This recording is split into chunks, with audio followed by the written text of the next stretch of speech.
Welcome in, everybody. Welcome in, everybody. It is. Hold.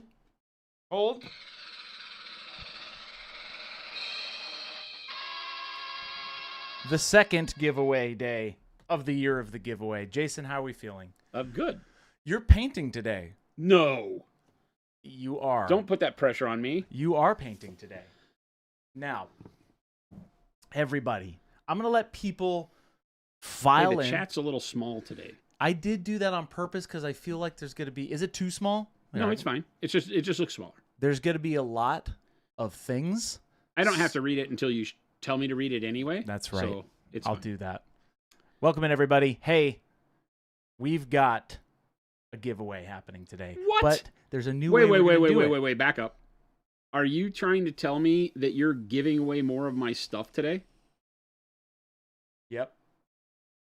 Wait. We're giving away your stuff. Whose idea was this? Yours, technically. If we got to get legal. If you're going to get legal. Technically, it was Jason's I think it was idea. me. Hey, Skinner. It? I am the bad guy. 13 months. That's okay. I think it was me. I'm not going to tell you guys what we're going to give away yet, but I'm going to explain I don't even know what it. we're giving away. I'll explain it to you. He hasn't told me nothing.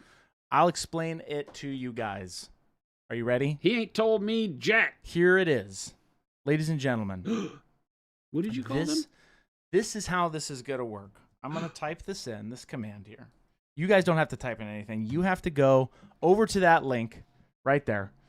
Go click that link. It's going to take you to a landing page where you're going to sign up. Be sure to read all of that stuff. It's very important because you only have to do this once, and then your name is in a giant hat. Think of it that way. Essentially, you click that link. You read every detail in there.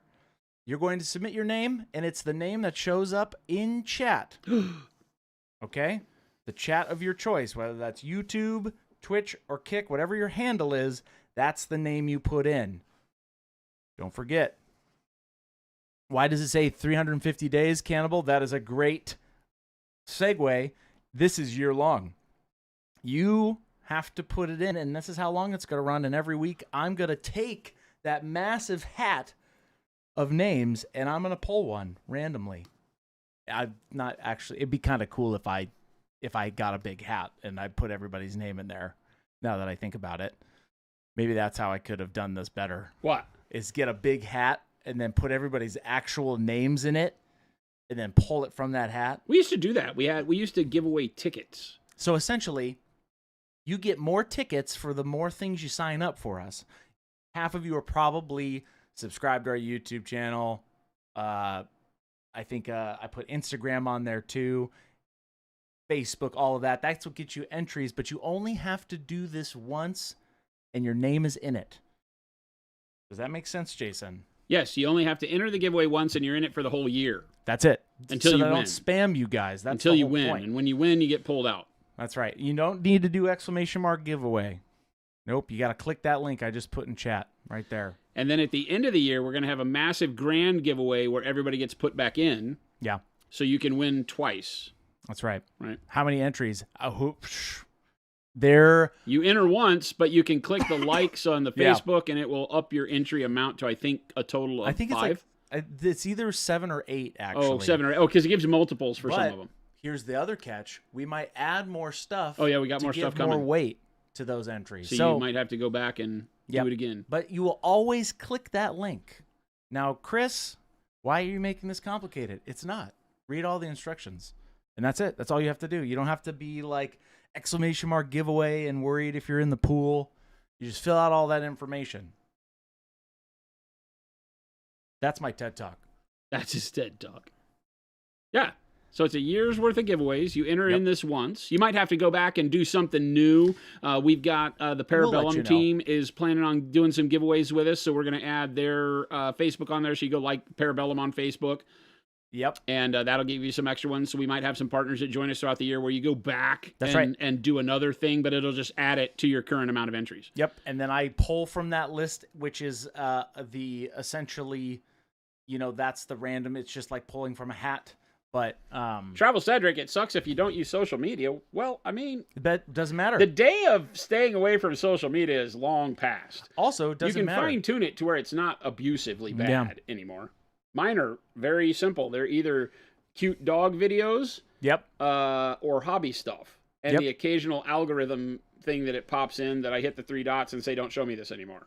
Yep. But I've had to take a lot of time to get it there, so I do understand your pain. Yeah, and like I said, read all that information beforehand because that is how you do it. Because if your name is called, I'm going to call your Twitch name or your YouTube channel name, whatever, because that is what you have to do. You have to be present for this in chat so that when you go and type, it matches on your Twitch and your handle. That's just how Twitch and YouTube work, right? So otherwise, because we're not going to be asking, we're not saying your full name out loud. We're using your Twitch handle just like how we normally do on Twitch. So there you go. That's my TED Talk. If you input your name incorrectly, we'll have to figure that one out. You'll be able to either contact me or support, and I can change that. But like I said, it's got to be your Twitch handle name or your YouTube or your Kick handle. There you go. That's my TED Talk. Did I mention I'm really TED Talk, good at and my then you TED keep Talk? talking. It is my TED Talk. Do you get no? Cannibal, your name will stay. Great question. If you're not here, you don't win, but that doesn't take your name out of the pool. I only take your name out of the pool, right? If you're not present when I call your name. That's how that works. But that's the whole part of it. You gotta be in here. That's the only way we can do this. You gotta be watching stream and you gotta be here for when we announce it. That's the whole busy idea, right? So that's the only way we can do this without people just being like, oh, I'll just throw my name in and hopefully I win. No, we won't contact you. This is where you find out who wins. Jason? What are you doing today? I've explained it. And it's not ! Giveaway. I do that. It's click the link. Let's click this link. Which, let me enable my times. Cool, blam. There you go. Click that link. Do it now. Anyway, so that's it. Do it now. Right. Yeah, so anyway, there should be, we were doing the math, it's going to be like 55 winners because technically on New Year's Eve of 2026, which is crazy to say out loud, we're going to pull additional people. So that's why this says 55. Wow. At the end of the year, a big grand giveaway. And who knows? That seems silly to say because this is the end of the year or the beginning of a new year. That's what I'm saying. Oh, okay. That's a long way away and it'll be here before we know I needed to explain. That's the scary thing. I know. I needed to explain all that because I want you all to be informed. And that's my TED Talk. No free pub for Ted. Whew. That's it. Jason? What? Where'd you guys go to eat today? I found out you didn't actually go to Lolo's, so thank goodness. Did he lie to you and say we didn't? He got my message. No, you can't do this. I don't believe. FYI, if you don't want Chris to butcher your name on stream, put your Twitch handle so he can butcher that instead. Avian, I couldn't have said it better. I'm not saying real life names out loud. Can't do that because then I'm like, I'm John Smith. No, I'm John Smith. That's how it works, folks. Yep, but nope, you don't have to type in ! Giveaway. I do that for you now. There you go. Blam. I know you're gonna have to learn, you guys. That's okay. That's the whole point of this. Man, we're giving away a lot of stuff this year. Lots. We're giving away a lot of stuff. Lots of stuff. I won't tell you what we're doing yet for this giveaway today, but later in the stream, we'll pull from that list.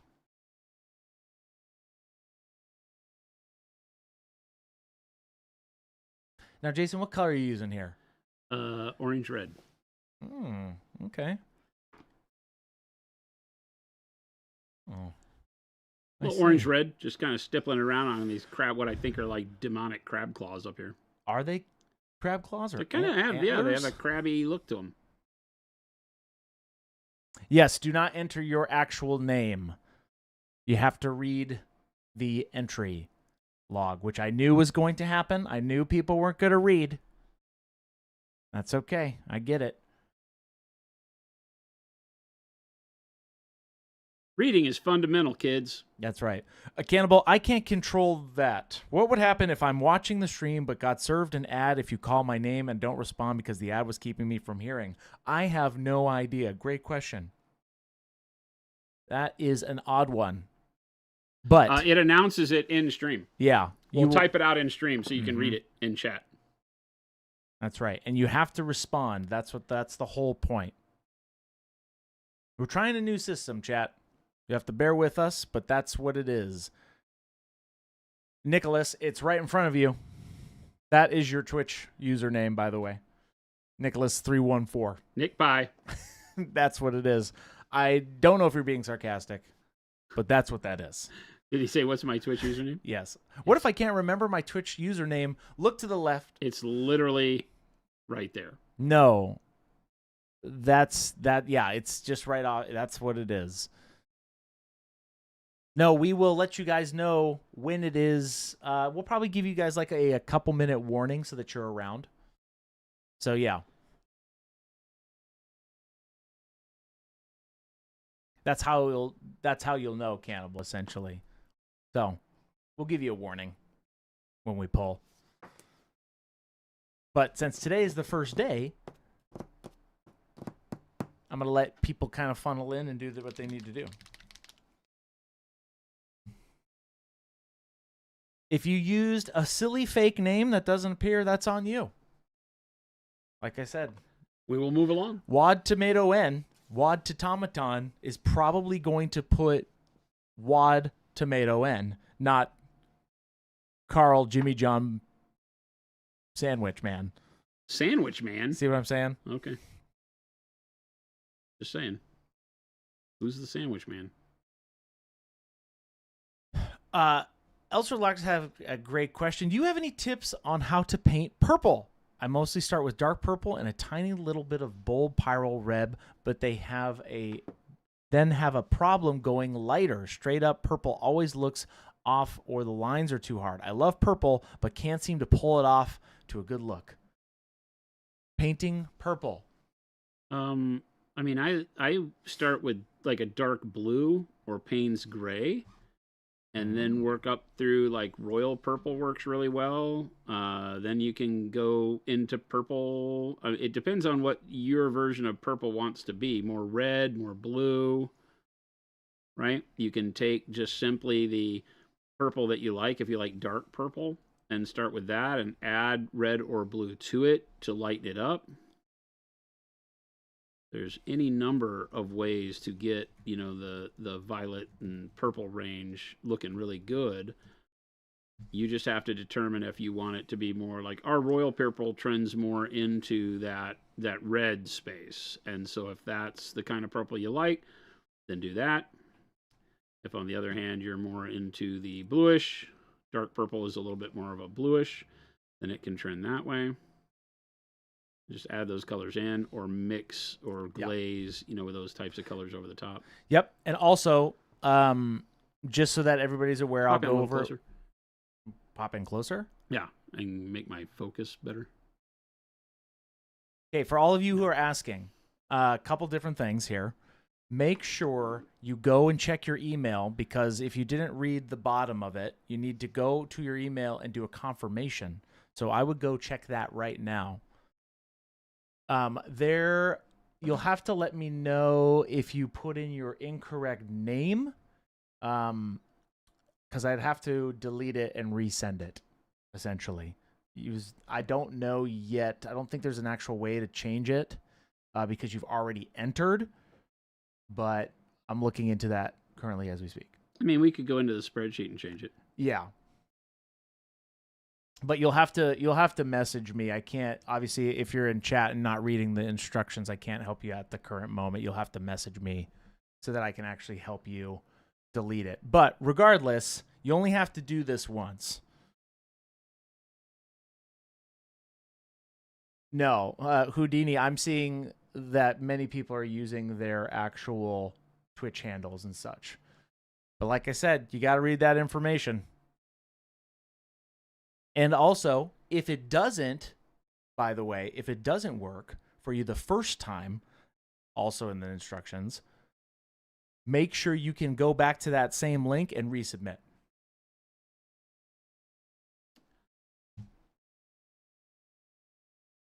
That link essentially doesn't change. So that will be where you can go and do your little worky works there. Worky work? That's right. That's a technical term, Jason. Yeah, if you go in, I think you... Oh, maybe not. I thought maybe you had to enter like a confirmation number. I may be thinking about something else. You actually... So that's what I'm saying. Once you enter, right? Once you go to that actual link, right? Then you go and enter.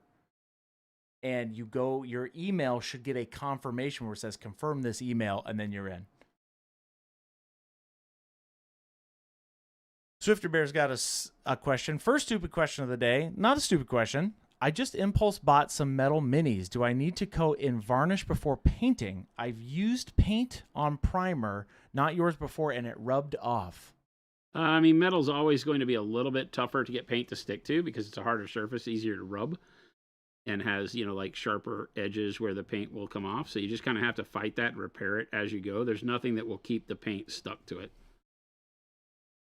until you use like enamels or something.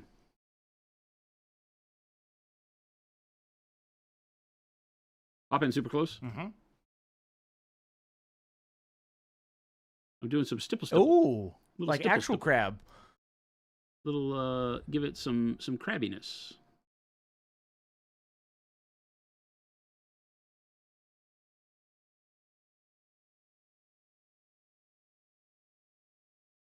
Where did you guys go to lunch, Jason? I don't like telling you these things because you get mad at me because I went to Lolo's again. After you said it yesterday. I don't think you did. I just asked Ellie where she wanted to go, and she picked that. Yeah, I see. I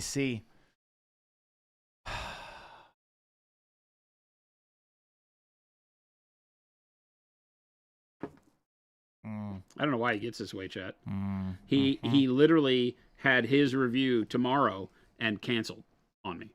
He could have picked Lolo's. I did. I had to take some. Had to take a day, chat.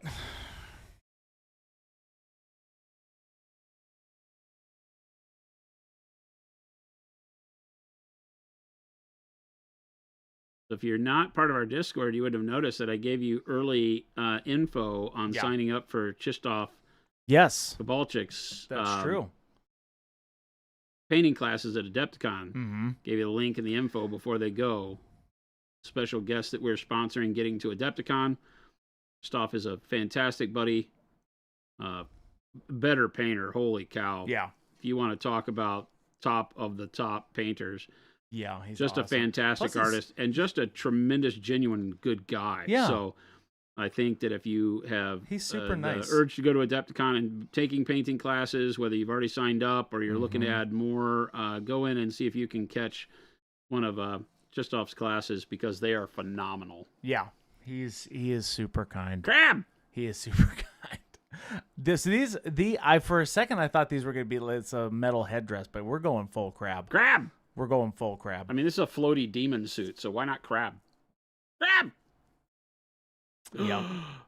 Oh, no. There's more. That's a real guy. I thought you put punch of a keyboard and some random letters. No, he's real. Christoph is real. His name looks beautiful written out. I will give him that. It is so hard to remember how to spell. There's no way. Way too many consonants in a row. There's no way. I give him hell about it all the time. All the Polish guys, I'm like, where'd you like to buy a vowel?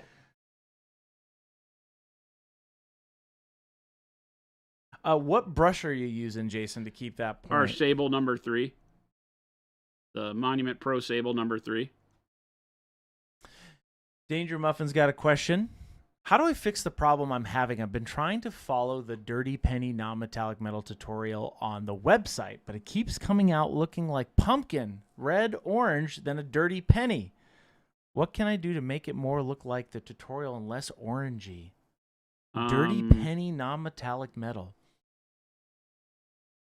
Are you, at what stage do you feel like you're overdoing it? Does it look wrong the whole time, or is it when you're trying to glaze the red or the orange? I don't remember the steps on that one. Does it look good and then you do a step and it doesn't? That's where I need to understand, because that one is some glazing. And it could be that your glaze is too heavy and changing the color too much of the underpaint.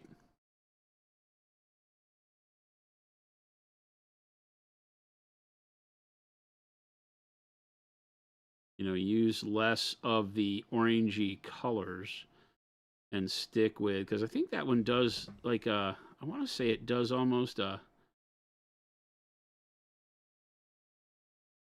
trying to remember where transparent at the end, doesn't it? Non-metallic penny? Yeah, it's the Dirty Penny non-metallic. It is the old Necron model, I believe. Oh, that's okay. For a second I was like looking for a penny. Not videos. It's in methodology. The methodology still pick.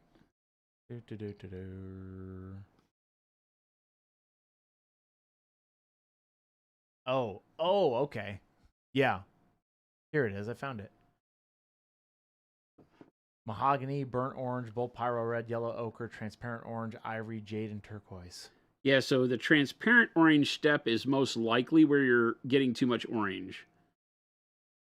You can go back over it if it's too orange. You don't want to use the yellow, though, is the problem. More likely what red is in there? Transparent red? Yeah, transparent red. Yeah, if you guys, I'm seeing a lot of you'll have to actually message me. I can't, because you've already submitted, you can't change your name. That's not how it works. So if you did, we'll have to delete your entry and you'll have to actually go back and re-enter. I think you can just move it all over to the spreadsheet and change their name. No, you can't. Oh, you can't? No. Unfortunately, that is...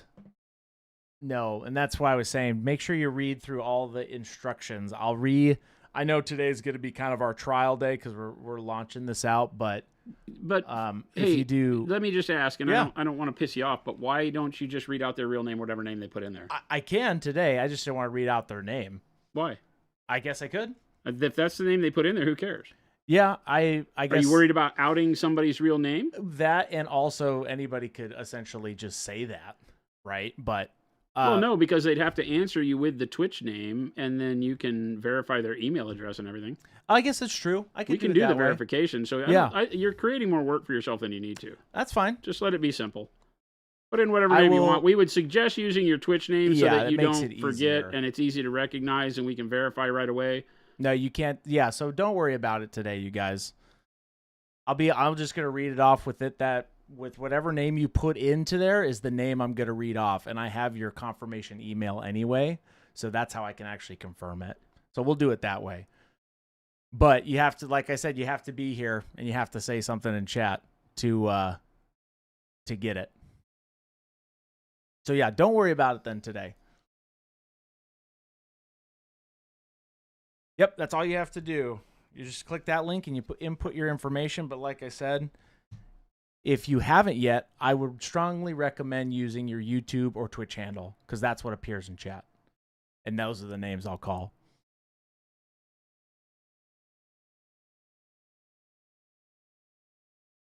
Hey, Houdini, if your real name is Houdini, there you go. More power to you. Some people just don't like that. So, but regardless, that's what I'm saying.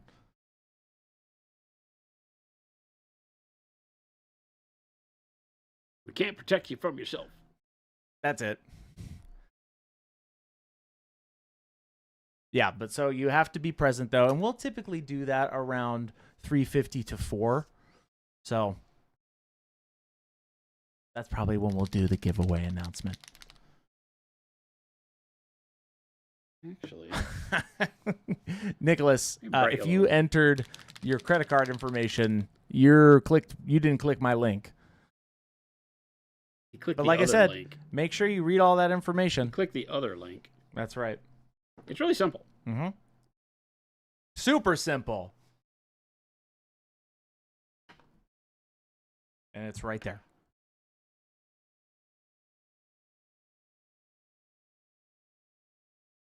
Yeah, that's what I want.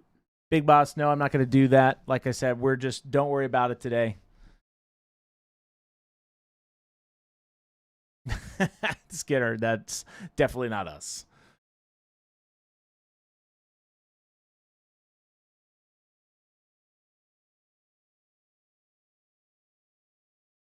Ozzy, what's going on?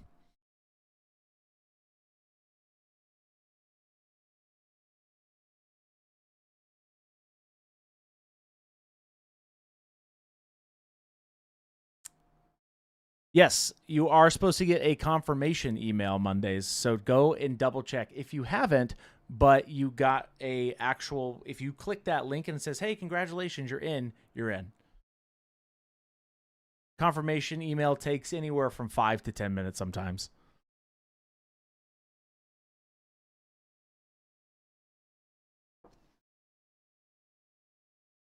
Bald man, false.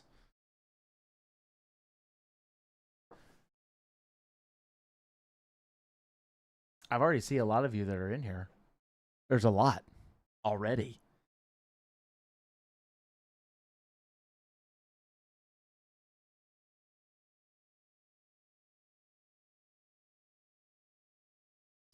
Hop in real close. Mm-hmm. Crab. It is very crabby. You gonna make that big model all a big crab? Ooh. You should. Who knows? I hadn't thought about it. It's not a big crab, though. He doesn't have anything crabby on him. The big guy, I think his whole bottom arm is a crab thing, isn't it? No. It's like a weird amalgam of corpses. Kind of like a flayed skin thing. Yeah.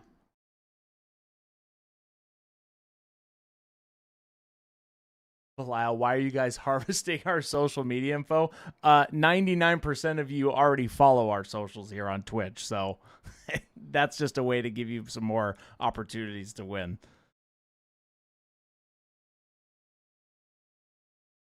Yeah, I mean, whenever we do this idea. stuff, it's always good to promote our own socials. We give you a lot out in the social media world, right? There's a lot of info, especially on our Discord to find and things like that. So we just promote. And that's where we put a lot all of new the people come here on the stream, and Yep. we point them in the right direction. Follow us on socials. That stuff is still meaningful. Mm-hmm. We will not spam you with stuff. Everybody that knows us as a company knows we don't do that. And that's kind of we what do have we a newsletter that goes out from time to time that has good information on it for new upcoming hobby stuff and areas, things we're doing, and places we'll be. Yeah, we didn't want to make you guys have to re-sign up for 55 or 50 odd of these, 52 of these, right? That's the whole idea of letting it run and be a pool itself, essentially. But yeah, we're not. Since Stein's Cat says, so question for you guys. I'm trying to do Death Knight similar to Arthas, wondering how to best do the black ice effect on the armor of my model. How do you guys go about that? Dry brush or more of a glaze for the shine? I guess I have to understand what you're trying to do. Do you want a glossiness, or are you just trying to do like a non-metallic armor that's that color? Because you can do. We teach around here the ability to do non-metallic to where things look shiny without having to be shiny. Right, so like this doesn't have any shine. That's actually all matte finish paint, but the armor I've painted, right? So it's matte over here with no shine, and then the shiny part is over here. So there's no reason why you can't do like that black ice armor with a little bit more blue and or purple or other colors in it, and paint it this way. And that's really just taking that jump from your midtones to your brightest reflection color, in this case like a white or a bright neutral gray, earlier in the process than you would for, say, doing fabric, where my brightest color kind of blends up out of my dark color. I don't take big jumps with that. We talk a lot about that around here, but that's the way I would do it. I don't like using glossiness on large portions of a model. It's okay to use glossiness like on an eyeball or inside of a mouth or something that you want to look wet. But if you do it on the whole model, it makes the light in the room reflect off the model in such a way that you'll never see your paint.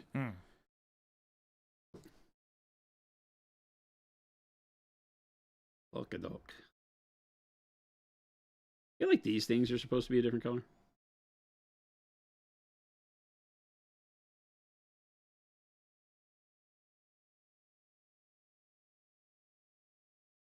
Hmm.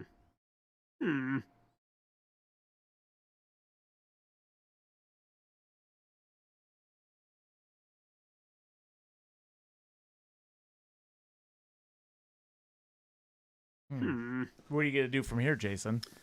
I gotta do all black. All the black armor? All the black armor. Blue black!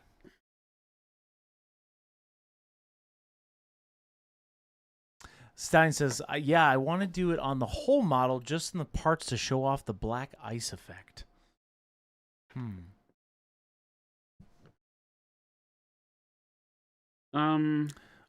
Awkward says the ice on Arthurs isn't as glossy as you would think. I think dry brush would actually work really well. Yeah, the dry brush could pick out all the edges and give it a cool look. Mix our blue black with our white blue. No, this is how you enter. You click this link and follow all the instructions, and that is how you get into the giveaway pool. Here you go. Right there. And the bot keeps pushing up the link, right? Mm-hmm. Yeah. So. Every 5 minutes it comes up, but I also am typing it in too. Thank you for bringing Christian. How do you pronounce his name? Is it Chistoff? To Adepticon. I was able to sign up for his volumes and sketching class. Big Daddy, nice. That's awesome. Yeah, he is a phenomenal painter. He's very nice too. Yeah, just a really good, genuine soul. He's great. Nice guy. He's a kind of nice guy, that guy. And his niceness. Crazy Polish guy. We're bringing over Lucas Zaba. That'll be fun too. So Lucas will be in our booth. There's Zaba. Speak of the, that was perfect. What's up, Zaba? Did Lucas just show up? Yeah. What? Speak of it right there. That's awesome. What's going on, Lucas? Yeah, I was just talking about you. So we've got Lucas Zaba will be in the booth. We just confirmed with him today. So he'll be over there. He'll have his models for sale in the booth. He'll be on his own selling in our booth. Yeah. And then he's also said that he will do some stand-up. We're going to have a whole experience center in our booth where we'll be doing live painting, demos, classes, hang out with some really great artists and get feedback on your own models. We'll have a small competition going on. There'll be all sorts of really cool attractions inside the booth. And Lucas has volunteered his time to hang out in the booth, talk to people about art. He'll be doing some live sculpting, which is really cool, as well as painting. So amazing stuff happening in the booth this year. Do not miss if you're going to Adepticon. We are trying to provide you with a really cool place to hang out. We expect that a lot of people will spend their whole freaking time in our booth. Zava says, can't wait, guys. Made my day. Awesome. We're happy to have you, man. It's going to be great, Lucas. We're going to have a great time. Somebody asked earlier, no, you only have to enter in once. That's it. And your name gets into a pool.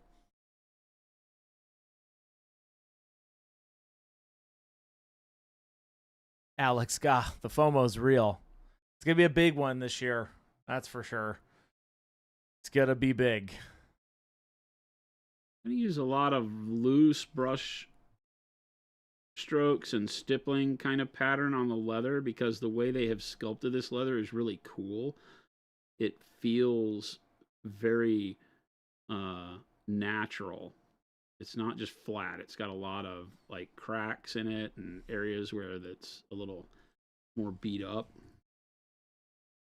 Great job on the sculpt here.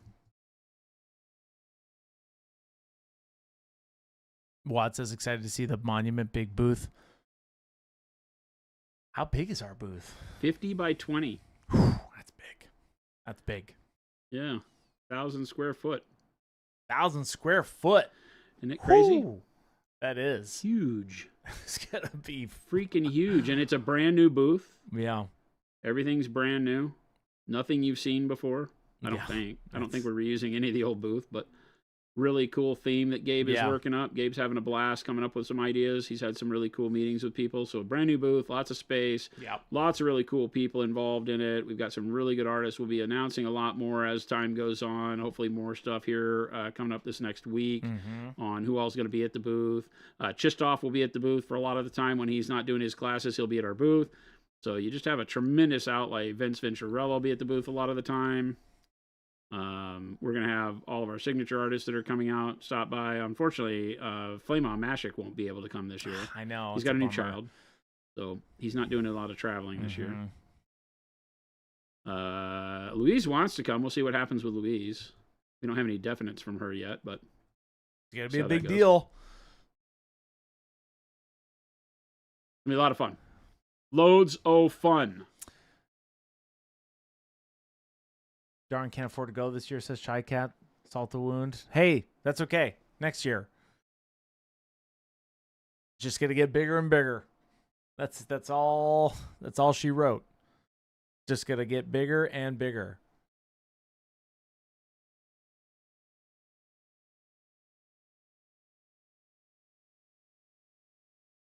Yes, Aquadish. We expect you to see that. And holy cow, how could we forget the 12 new secret sauce colors? Yeah. Oh, and if you needed another reason, I've promised Hank and the team that we would do a custom color. Not custom, but yes, kind of custom. A custom so sort of pseudo limited color of the secret sauce for Adepticon, which is secret Rust. Sauce Adepticon. Oh, Rust. Which is Rust. Interesting. So we're gonna do what? We're gonna do a Rust color that it will go in the VIP bags, and we'll have it for sale for a limited time at the booth. Man. And then I don't guarantee it's like a wizard's butt secret sauce. That's what Guildborn just said. Secret sauce wizard's butt? It's not wizard's butt though. It's not a mix of anything else. It's a custom blend. Like we did it from ground up. We can't wizard's butt these colors. It doesn't work that way. Lumberjack, I'm not paying. You can't pay me off. I won't do it. Any sneak peek, says Bandman, on details of the competition? I'm already prepping an entry, and I'm super stoked. There will be cash prizes. We don't know what all of that is. I don't have the group that's doing the competition along with me is very seasoned. Many of them are the people that generated and created the Capital Palette. So we will have a tremendous staff running the thing. They're part of the entire experience at the booth, not just the competition. And yet we have yet to define all of the categories because it's so close to time for the show.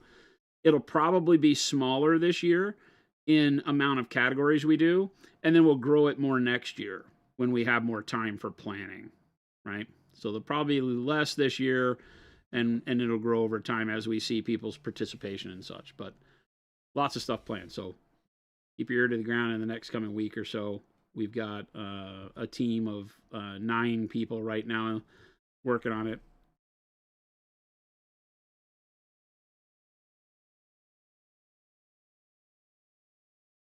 Like I said, most of whom are Capital Palette notables. Yep. It'll be a great time.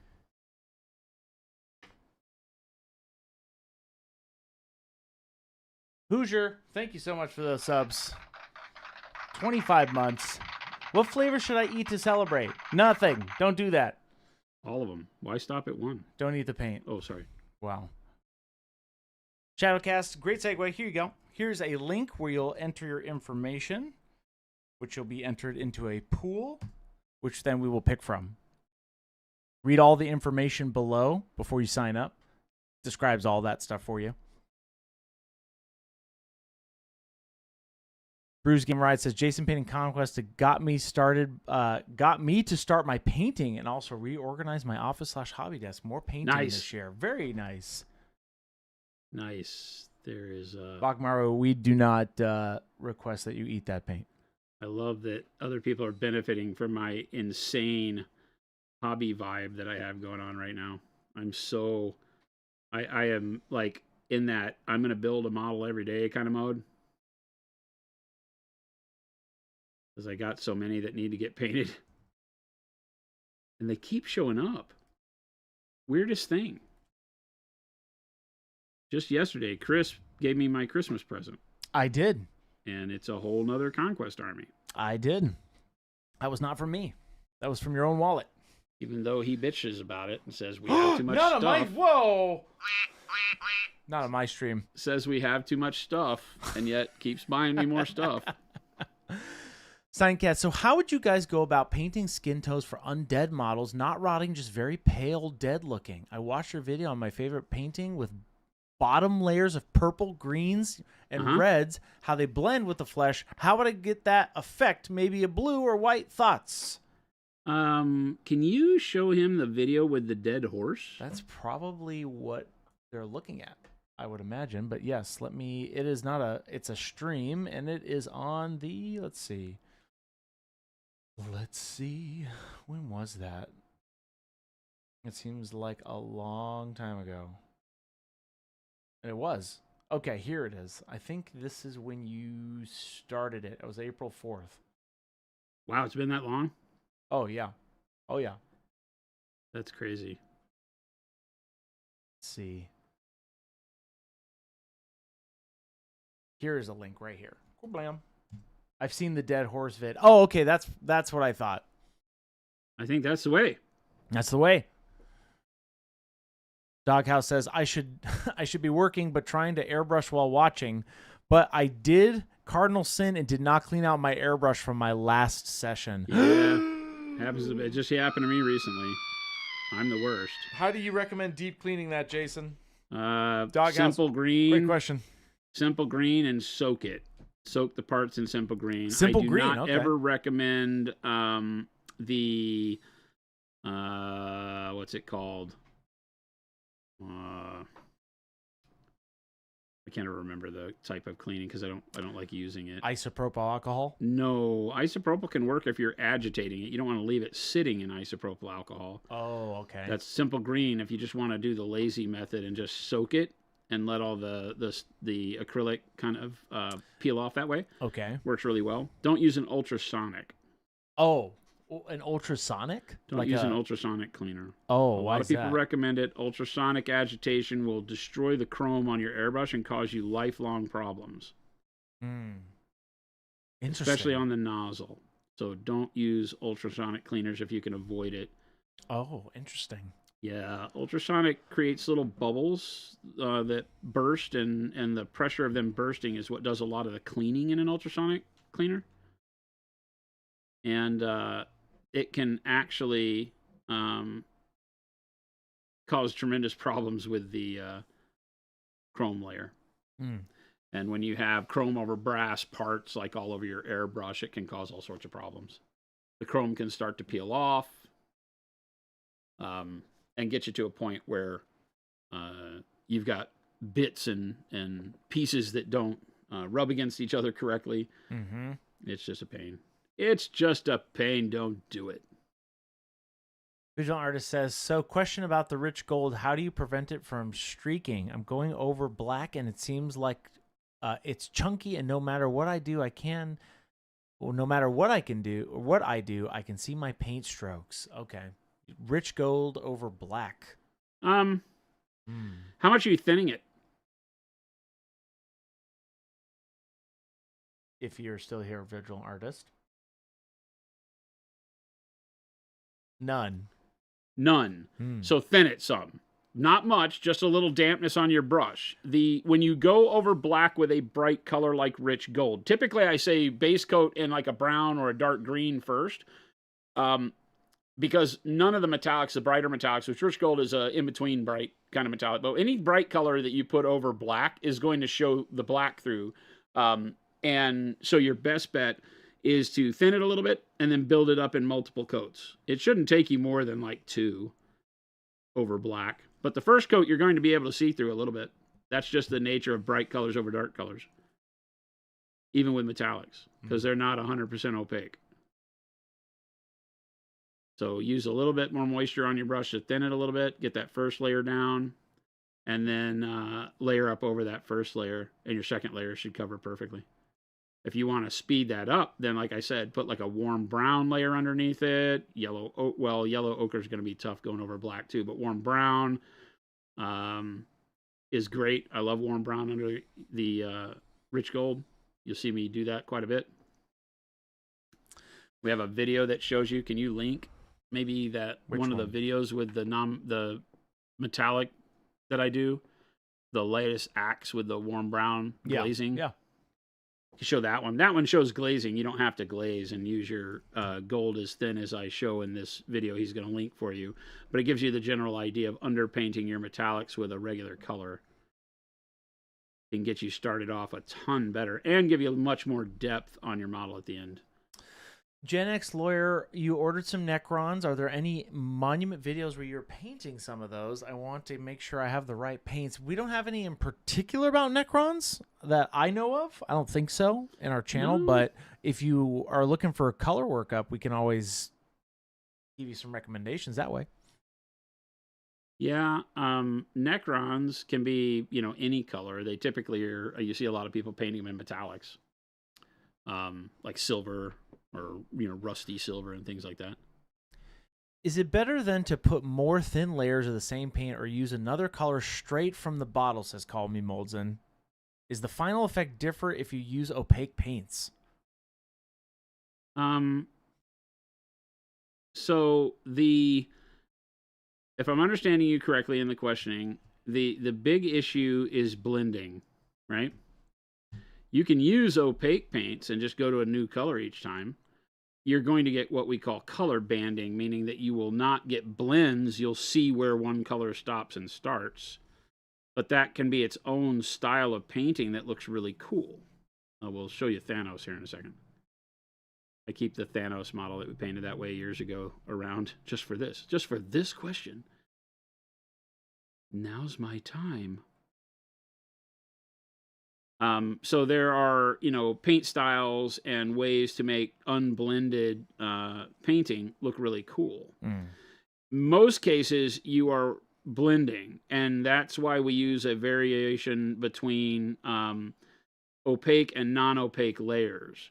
So you do it through thinning, right? You add more or less thinner to a paint to stretch its opacity and change it to where you need it. And I've got one of our videos called Just Do This, shows exactly that, where I use a thin coat of see-through version of a color and then use the opaque version of that same color. It's the same paint. I just thin it for the first layer, don't thin it for the second layer, and you can get blending that way. Something like Thanos, I don't ever blend. There's no blends on this model. Everything, if you pop in super close, right, everything is done in just shapes. So like a little T shape of the bright color, a bigger T shape for the other color, and then a bigger T shape, and you just keep making your shapes bigger, or technically you make your shape smaller because you paint from the dark color to the light color, right? But everything is very, nothing's blended, nothing's feathered, nothing. It's just shapes. So you see a lot of hard lines, right? And so you can do that with non-metallic metal. You can make it work for anything. Everything's hard lines. But if you use opaque colors, that's what you're going to get. You're going to get hard lines between each color. You're mixing the colors, so you get, black brown, and then you mix it with yellow ochre, and then you go to yellow ochre, and then bright yellow ochre, and then, bright ivory or pale yellow or something like that. And each one of them provides you with a barrier in between the color. Now you can blend enough colors to where that barrier is almost invisible, and you can make it look smoother. This is more of a comic style, so that you can see the lines, and it separates everything out visibly. But you just mix more colors to get rid of those, make those lines less and less apparent as you go, right? So there's a whole style that can develop from that. So if you're not comfortable working with thin, see-through paint, right, that's more transparent, then you can develop this kind of a style. And it looks really good on like cartoony Marvel models and stuff, but it can look good on everything from Dungeons and Dragons to Space Marines. It doesn't matter. If you're good with it and you're confident with it, it can look great on anything. So there's a way you can paint if you're not confident painting thin, but I would recommend that if you're going to paint at all, you get comfortable painting with less opaque color. Some colors are naturally that way: yellows, oranges, greens that lean into yellow, anything that has a yellow basis, because the yellow pigments are typically more see-through. Same with the oranges. There's a like the magentas and stuff are going to be more see-through. So there's a lot of colors out there that when you pick them up won't be as opaque out of the bottle. And if they are opaque out of the bottle, they typically don't mix well. They turn to mud real quick, right? So like with Pro Acryl, same consistency across the line, but certain colors you're gonna see through them more. So like the question with regards to rich gold and putting it over black, you can kind of see the streaks through it. Well, it's going to have more translucence to it than a full opaque color. Even though the metallics have metal flake in them, they're more translucent. And then you have something like white that's full on opaque. You can put it over black and boom, you're done. Yellow, you put over black and the first layer greens out. The second layer does less so. And by the time you're at 3 or 4 layers, you're at yellow. But you don't want to paint that way, right? Mm-hmm. The trick to really being able to control your painting and get a good look is to get used to starting with darker colors, or maybe don't start with, well, yeah, I'm going to tell you to start with the dark colors. And this is one of the biggest reasons why you do. Because you'll never be proficient with putting a bright color over a dark color. It's not a skill thing. It's that it doesn't work. Now, you can buy paints that make yellow go over black in 2 coats, right? Those paints are not great paints. And that sounds funny to say that, but you don't want that that pigment that would normally be see-through in its full opaque manner, because, like I said, it doesn't blend well, it doesn't mix well, it turns gray real fast, it's got too much white or other opacifiers in it. So typically you're looking, unless it's like bismuth, our bismuth yellow is, by its own nature, is a little bit more opaque as an individual pigment. But it's not a very warm yellow. It's a cool yellow. So, depending on the color, if you're going to paint yellow, start with like a dark orange, and then move to a dark yellow, and then your bright yellow. And now you've got your shadows and midtones built in as you move. That's your better way to paint. Just 100% it is. Now, you could start with white primer, but that's not the question being asked, right? If you start with white primer, then your bright colors are bright instantaneously, because the white showing through just makes the color more intense. And then you can paint your midtones and dark tones over that. So if you find that you're really wanting to paint your bright color first, don't use black primer. Start with gray or white.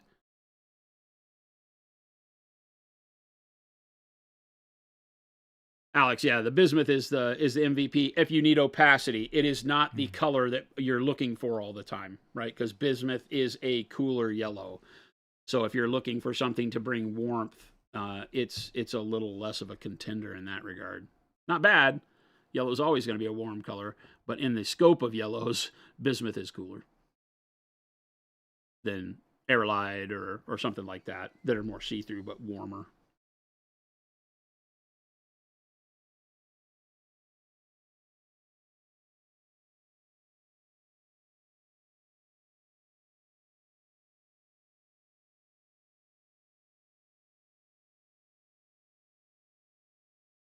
How you doing over there, Chris? Good. I'm watching all the entries come in. You're quiet. Yes, I am very quiet. I am looking at all the entries. Chris warned me before the show. He's like, I'm gonna be taking care of this giveaway today. It's the first time we're attempting this, so we're checking it out. But yeah, M3 Stout. Chris, do you see my entry? I won't be able to answer those questions. But if you hit that link and you got a confirmation email, you are in there. That is how I'll answer that question.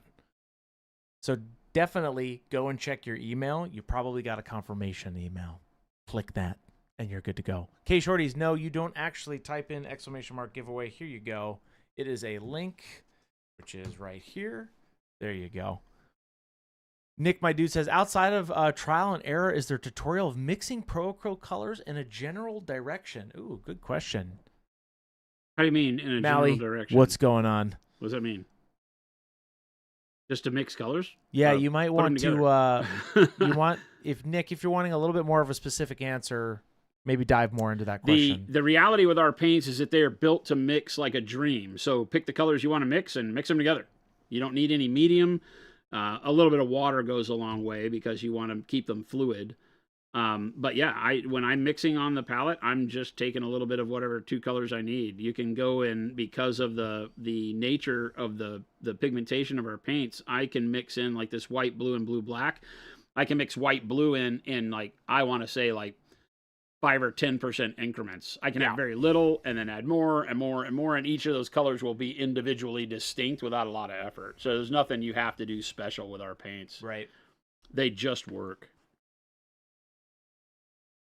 The whole idea, if you're new to Pro-Acryl, the whole idea with our paint and our manufacturing is that we make our own paints, develop our own paints for our own use that are really built ground up to be the best miniature paints, taking all the best portions of fine art paint, right? So the quality of pigment, bar none, best you'll ever find.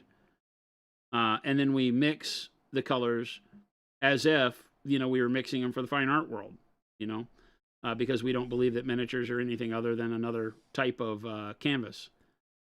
So rather than using hobby paint, we use real paint, make it the old-fashioned way.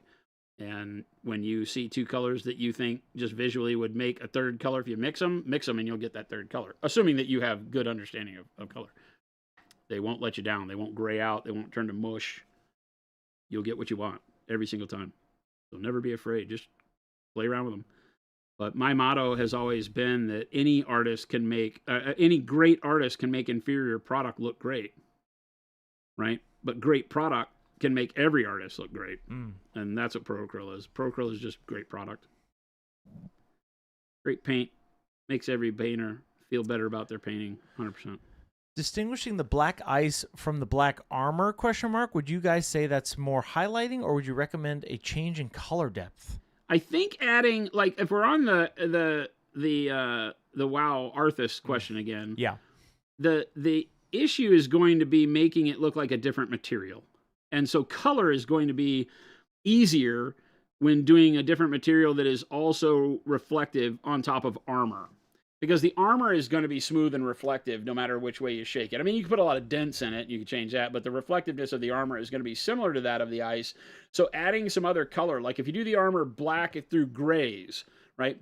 Maybe you base the armor in dark gray, mid gray, bright gray, and then glaze it back with black like I would. And then you have black armor. It's just black, neutral black. And then when you do the ice portions, base them in dark blue or dark purple so that they have black through another distinct means. Their base is going to add color to it. That can be what separates the two. Then you can paint them almost the same, but by version of them being a little bit of different color, right? Then you get away with feeling like it's two separate things. Because remember, your base layer of color, if you step up from it correctly, can alter the way an entire part of your model looks versus other things painted in that same color. So with black especially, play around with what you base it in, right? Because you can base black in anything. It's a neutral color. You can base it in green, blue, anything other than yellow, right? And even then you can base it in brown.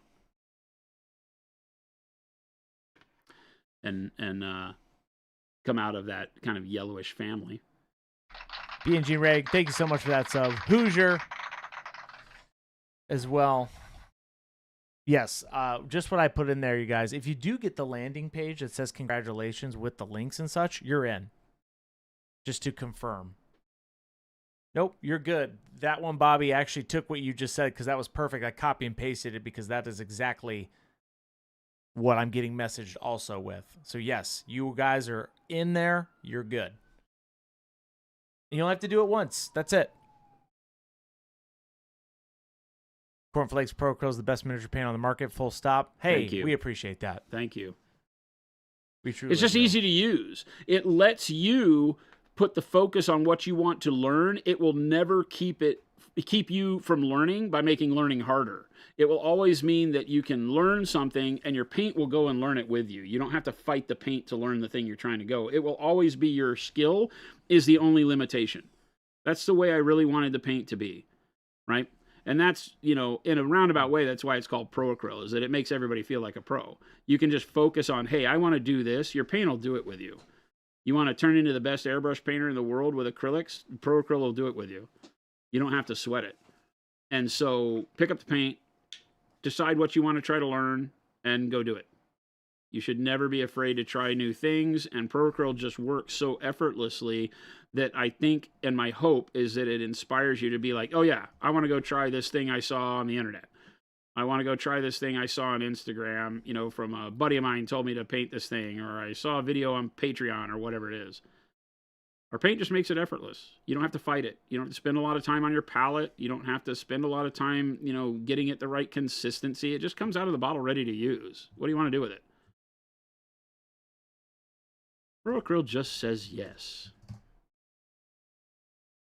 Okay, Shorty says, I recently painted some roses of varying colors, yellow, red, and plum, but the vibrancy is a bit much. What would you recommend to know the vibrancy down a touch? Payne's wash, ?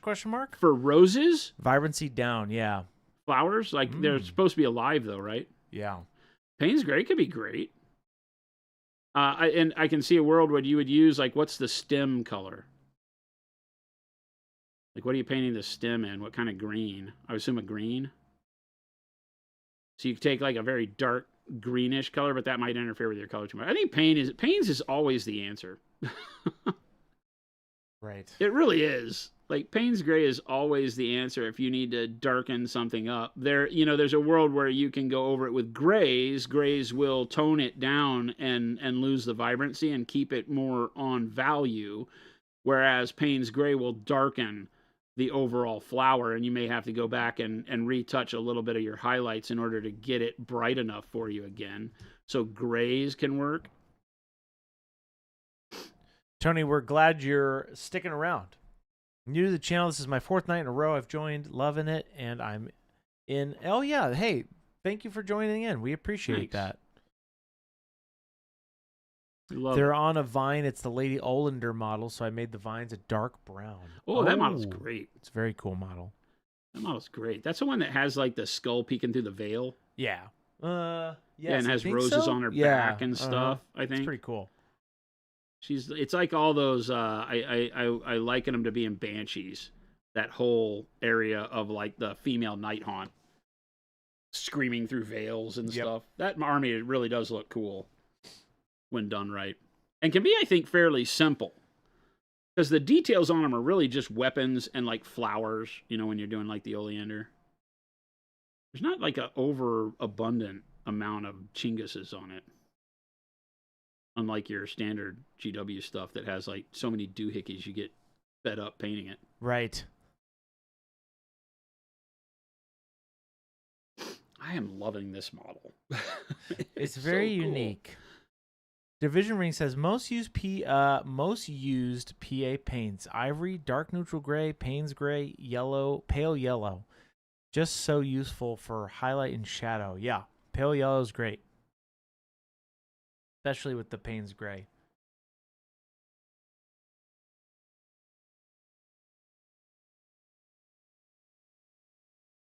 What model? Skinner's asking, what model is this? That one, Bobby, by the way. Thank you so much for the 2 months. These are called Domaru something. Bushi? Domaru Bushi? I don't remember.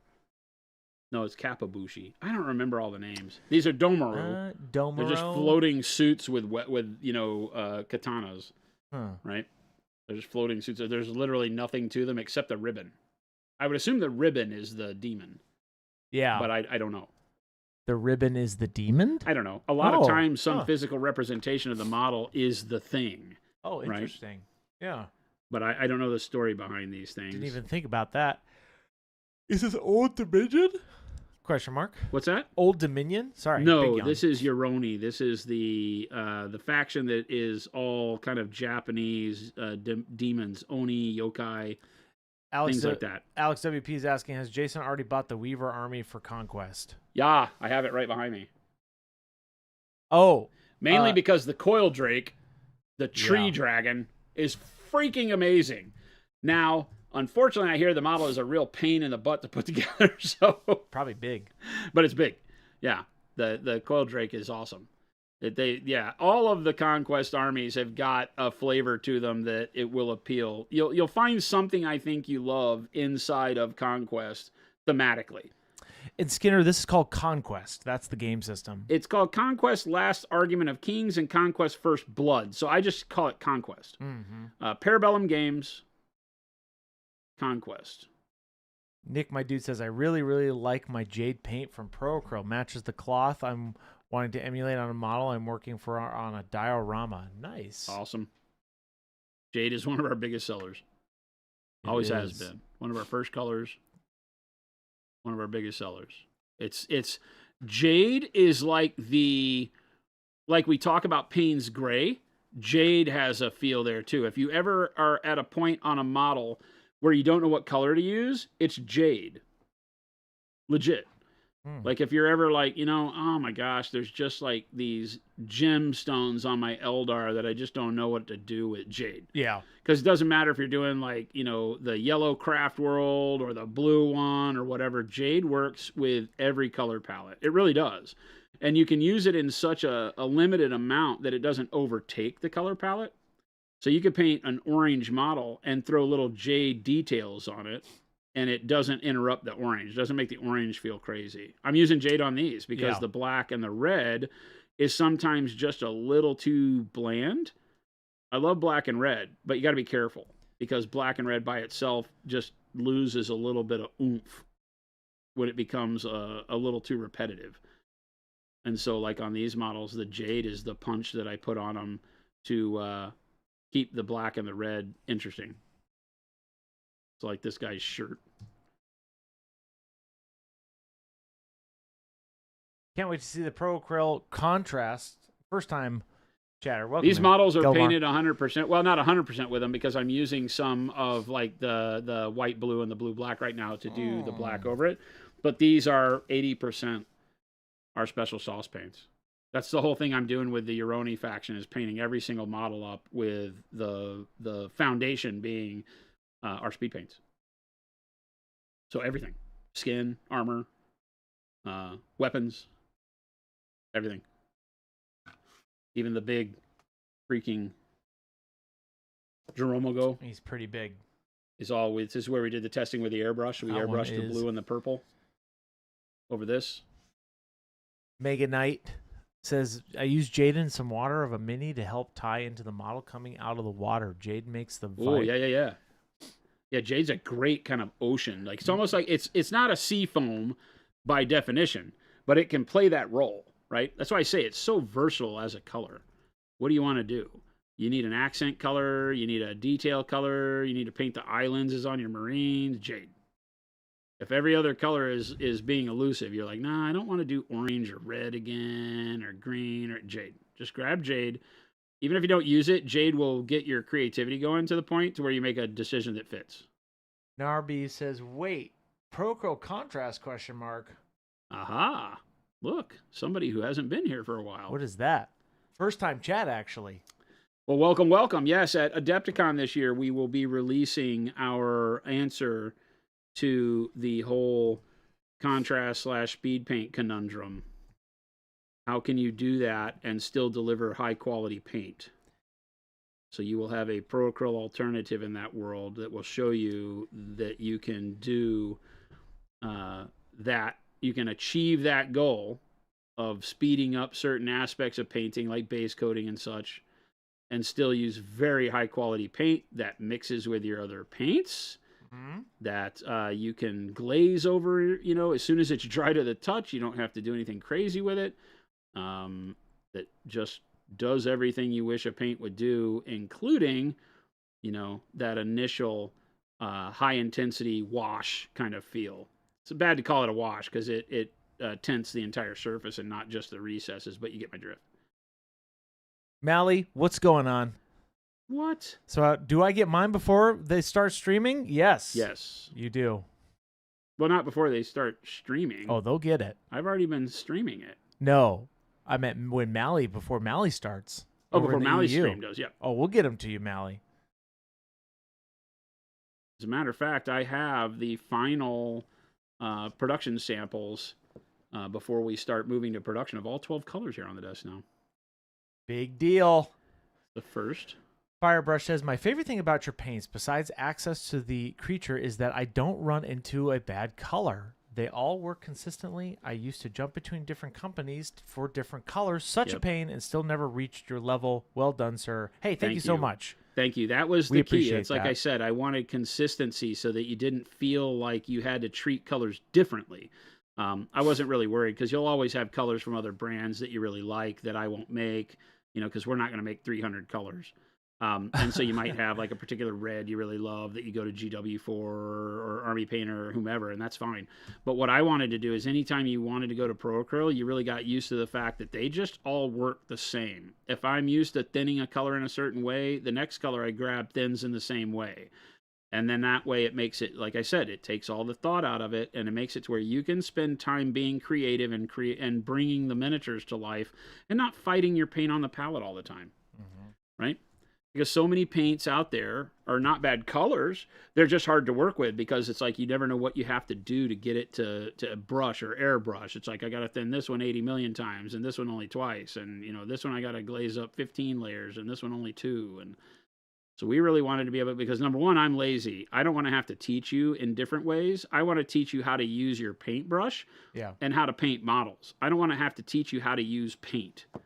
Now, we do teach how to use paint in terms of like, okay, here's how you glaze. Here's how you wet blend. Here's how you want to move your brush with particular paint. Here's how to get the effect I'm achieving, that kind of stuff. But at the end of the day, I'm more concerned with giving you inspiration on how to turn out really cool looking models. Yeah. And if you're fighting with the paint on your palette, having to spend all that time on the palette, it's just not worth it. It can be the difference between enjoying your 2 hours you've allotted to paint after work or getting frustrated and not painting for a week. Because, oh my God, I couldn't get it right. Frigid Phoenix says, I second the statement about Jade was painting a Space Wolves army, all purple, switched some of them to Jade, fell in love, and found more ways to use Jade. Oh, awesome. Oh, it's great. Such a great color. Yes, T. Schmidt, we moved the factory crew over to 4 days. They work 4 days now. Yes, Mr. Blue, great segue. If you are not already a part of the giveaway, here you go. Here's the link. Make sure you follow all the instructions. There you go. Tapple starting Jackson. This year, we only work 4 days a week at production. We do 11 hours for 4 days. Look at that. Tapple Jackson, you gifted a sub, and it went to Mally. That's awesomely random. Mally got a sub? Yeah. Hey, we need to have a quick button to give other people shout out to Mally. Mally works for us. Yes, he's over in the just gave an employee factory right now. Thank you. He's the one and only. We'll be figuring out a stream for Mally soon. I don't know if Mally's talked to Gabe yet, but we're hoping to have Mally at Adepticon. He doesn't know it yet, unless he's talked to Gabe. At which point, this might be the first time Mally's being told this, but that's how we do it here on stream. That's how we do it. We surprise people in the best, least effective way possible. A lot of hospital jobs are 410s. Yes, actually, it's quite it's a common thing. It's not a bad gig having a Friday off. I've been going through and talking because last week, of course, was the first week we did it. Right. So I've been going through and doing quick interviews with a lot of the staff over there. My main office is over at the other building now. And so I've been going through and talking to people and asked them how they like it. And a lot of people like the 3-day weekend, right? So we did it in a way that we didn't want to make the 5-day work week just longer days. That would have sucked and not really had a carrot attached to the stick at all. Right. And so we looked at it and did the 4-day week. But I've been asking around, and it's some mixed messages. It's hard to change your schedule. It's hard in Arizona at this time of the year to get up when it's pitch black when you haven't in the past. But that's changing quickly as daylight savings kicks in and the sun starts coming up earlier. Yeah, I'm stoked. Yes, I'm jealous because I don't get a 3-day weekend. Brutal Burrito, how does the 11 hours work? I assume it's 1 hour lunch. Yeah, that's what it is. That's technically called it's 1 hour lunch and 2 hours. 9.5 hours because you get 2 15-minute paid breaks too on that length of day. So, well, we call it 411s because they're there from 7 to 6. Mally says, Adepticon, now you tell me, laughing. Hey, blame Gabe. Blame Gabe. Mally, blame Gabe. No free pub for Gabe. Scorched Shirt says, I have an order you guys packed up today. Got magnesium, Payne's Gray Wash, Warm Flesh, Ultramarine, and Noosh. So excited. Nice. Sounds like awesome. A good haul. That's a good haul. Yeah. All right, now. You're not allowed to mention DST. That's illegal in Arizona, says Doc. What DST? What's DST? Daylight savings time. Oh, you're right. We don't do that here. Yeah, that's true. But you did mention, no, it's our daylight actual savings. We base it off of when the sun goes up and down here. We save daylight. That's when you do certain things. The sun just comes up earlier this time of year. We're out of the... Flapjack says, God, I wish I could do 410s. Flapjack, I hope you submitted your giveaway submission and you did it correctly. Because guess what? Great segue. Here it is. Here's the link for the giveaway. If you all are aware, make sure you follow all of that. You only have to submit once. You don't have to do the exclamation mark giveaway or anything like that. Just follow all the directions and you are going to be in. It's kind of like a big hat that we'll pull from each week so that you don't get spammed with having to do that, or if you have to do exclamation mark giveaway and Streamlabs and all that. That's what it is. So make sure you follow that link that I just posted. Call me Molds, and daylight saving is such a stupid thing. I can't believe most of the world has abandoned it yet. we have here. Yeah, we don't have it. We're like, no more of that. Perfect. The stream stutter. Did you say we're in for good now? Yes, yep. Mr. Blue. That's how that works. Yep. Yeah, you won't have to enter week after week now. It's just a big hat, which is what I'm leaning towards next for us. Is just getting a massive hat, and I'll get little snippets of paper. You got to do the halfway work schedule. I work 4 9s, and Fridays alternate between 8 hours. Oh, interesting.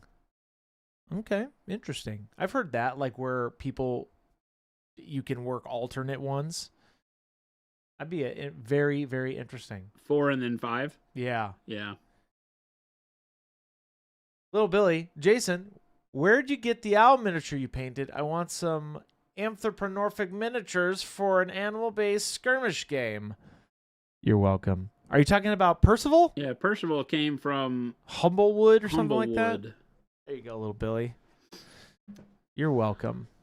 You popping closer? Yeah, sure. Not that close. There we go. Nobody can see the details on this guy. He's so tall. Yeah, this model is an interesting one. He's big enough to have a full screen, but tight enough to, once you actually start getting in these details, it's probably better here anyway. Yeah.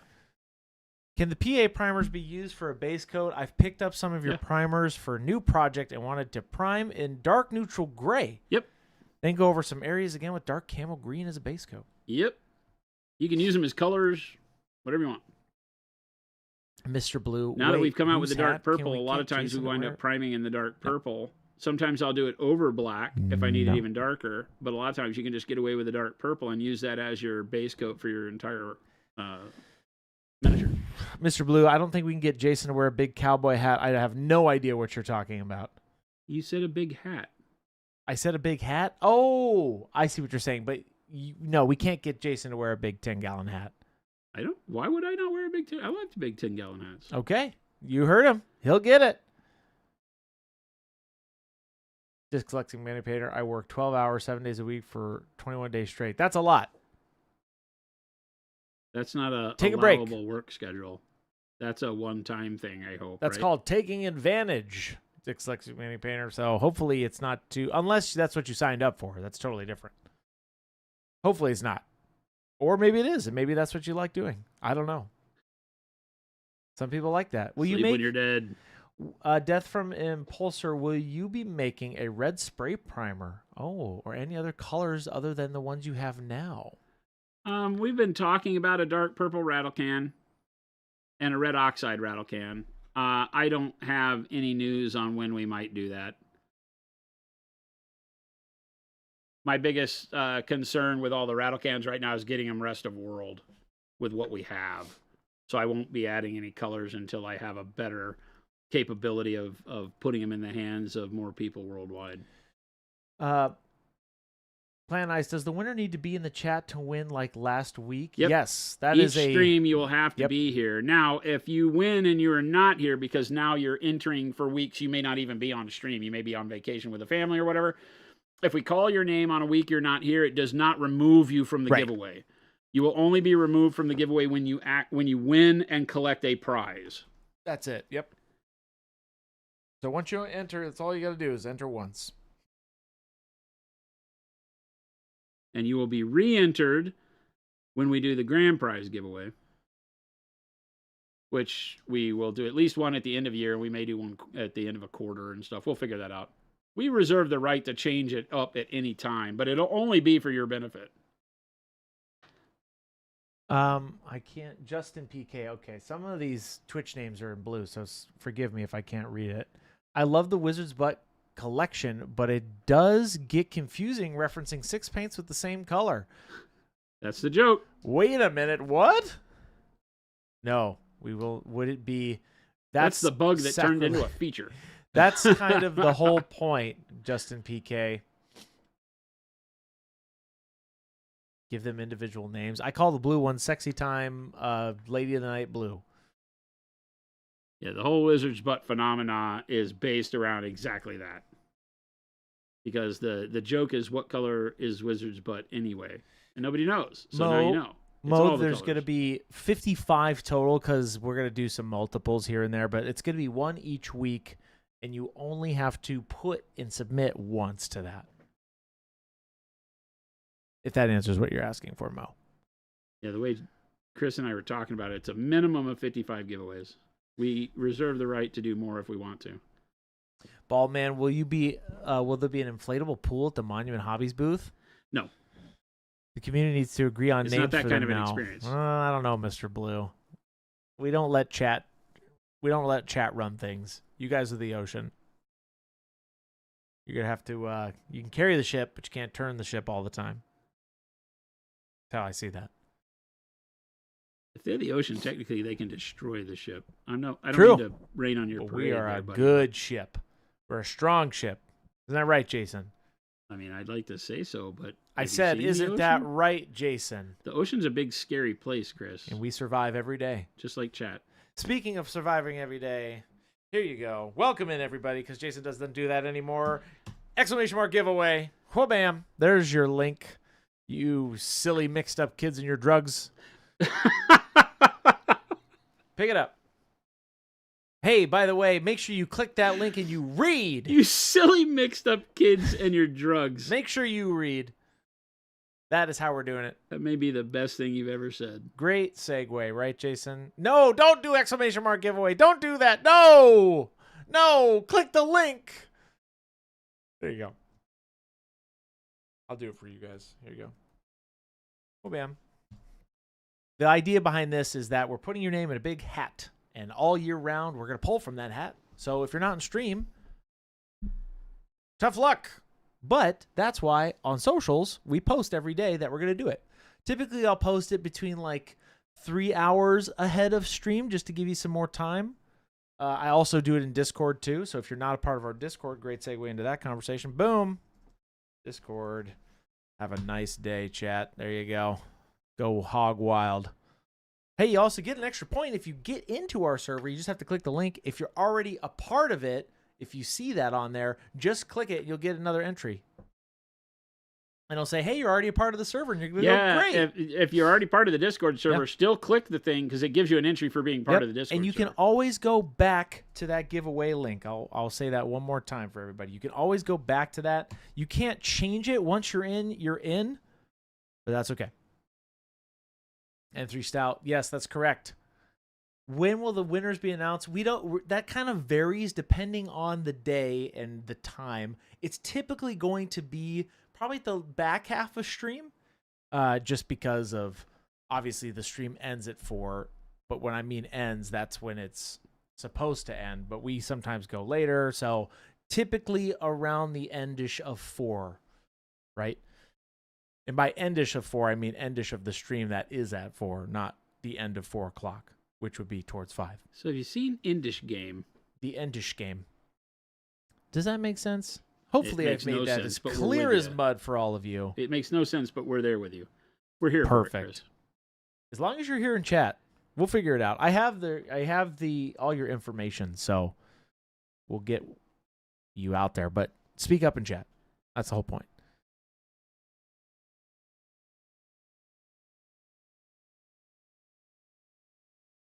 No, it doesn't give you that brewer burrito. That's not cheating. It actually doesn't count technically. Those buttons actually will follow for you. So no, it actually doesn't work like that. But great segue. Those are not clicked links. Yes, Shadowcast typically no, because I typically leave here around 4. The stream. Megan Knight says, this is such a great sculpt. I haven't picked it up yet because I'm afraid I'm not able to do it justice. It's definitely a very unique sculpt. I think that it's fairly simple as far as like getting. I mean, we're doing this entire faction with our speed paints. Yeah. Right. So to show you that it doesn't need a whole lot of special attention, it's really just it's a detail model because there's no body. Right? The thing that you would normally paint and spend a lot of time on would be the body. Now, we got the armored chest and idea of a shape here. So we are having to paint some of that. But I think it's a pretty simple model all in all. I think you can do it justice. I think that what may be the hardest part is that it is so simple because it's not a quote-unquote complete model. Is that fair? Yeah. Because it doesn't have everything. So you get to spend more time on parts that, would normally maybe not be where you'd spend all your time. You'd be spending your time on the skin and the face and all that, and this doesn't have any of that. So it allows you to play around with all this. I'm just doing kind of a weathered leather on all this stuff right now. Like I would be doing non-metallic metal, actually. Yeah. Just with more texture. Rod, just to say, it doesn't matter if you don't have socials. You still can sign up with one entry with your email. So it still works. We give bonus tickets for just the massive pool, like in the hat, if you do all of those things. But like I said, you don't need to have socials for a chance to win. Nope. You just got to go click the link. Give us your email. Brutal Burrito. Jason, what's the leather recipe? Warm brown, drab brown, and transparent brown, ? What's the what? The leather recipe? On what? Yeah, are you talking about this wrap here? Is that what you're talking about, Brutal Burrito? The brown on here is our dark green brown special sauce, and then green brown. That's it. There's only 2 colors on it right now. There you go. All of it's over a zenithal highlight. Oh, there's a YouTube short for leather. Oh, yeah. There's a couple of those. They should all have the colors listed. It's on there. Yeah.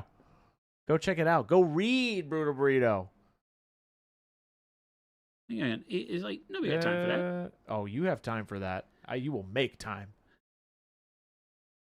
It's warm brown, orange brown, bright yellow, ochre, transparent brown, glaze and wash medium. God bless America. Cool blam. There you go. Cool blam. You bought so many paints off those shorts. Great. That's the idea. We're so happy that you did.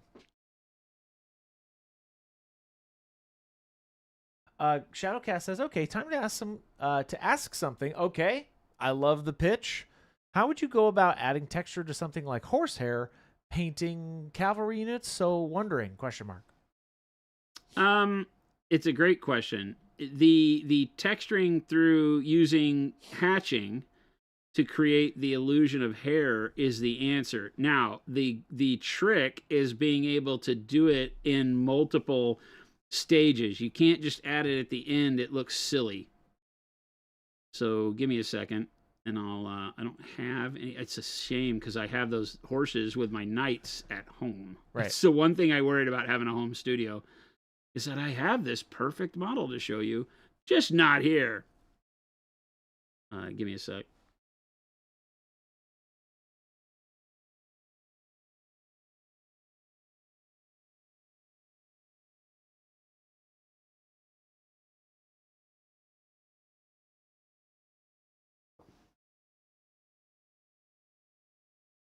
Okay, so let's look at doing hair. What do I have that would kind of give me an okay surface to do that with?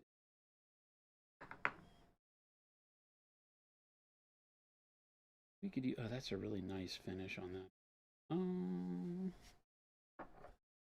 Doing hair. These are meant to paint over, right?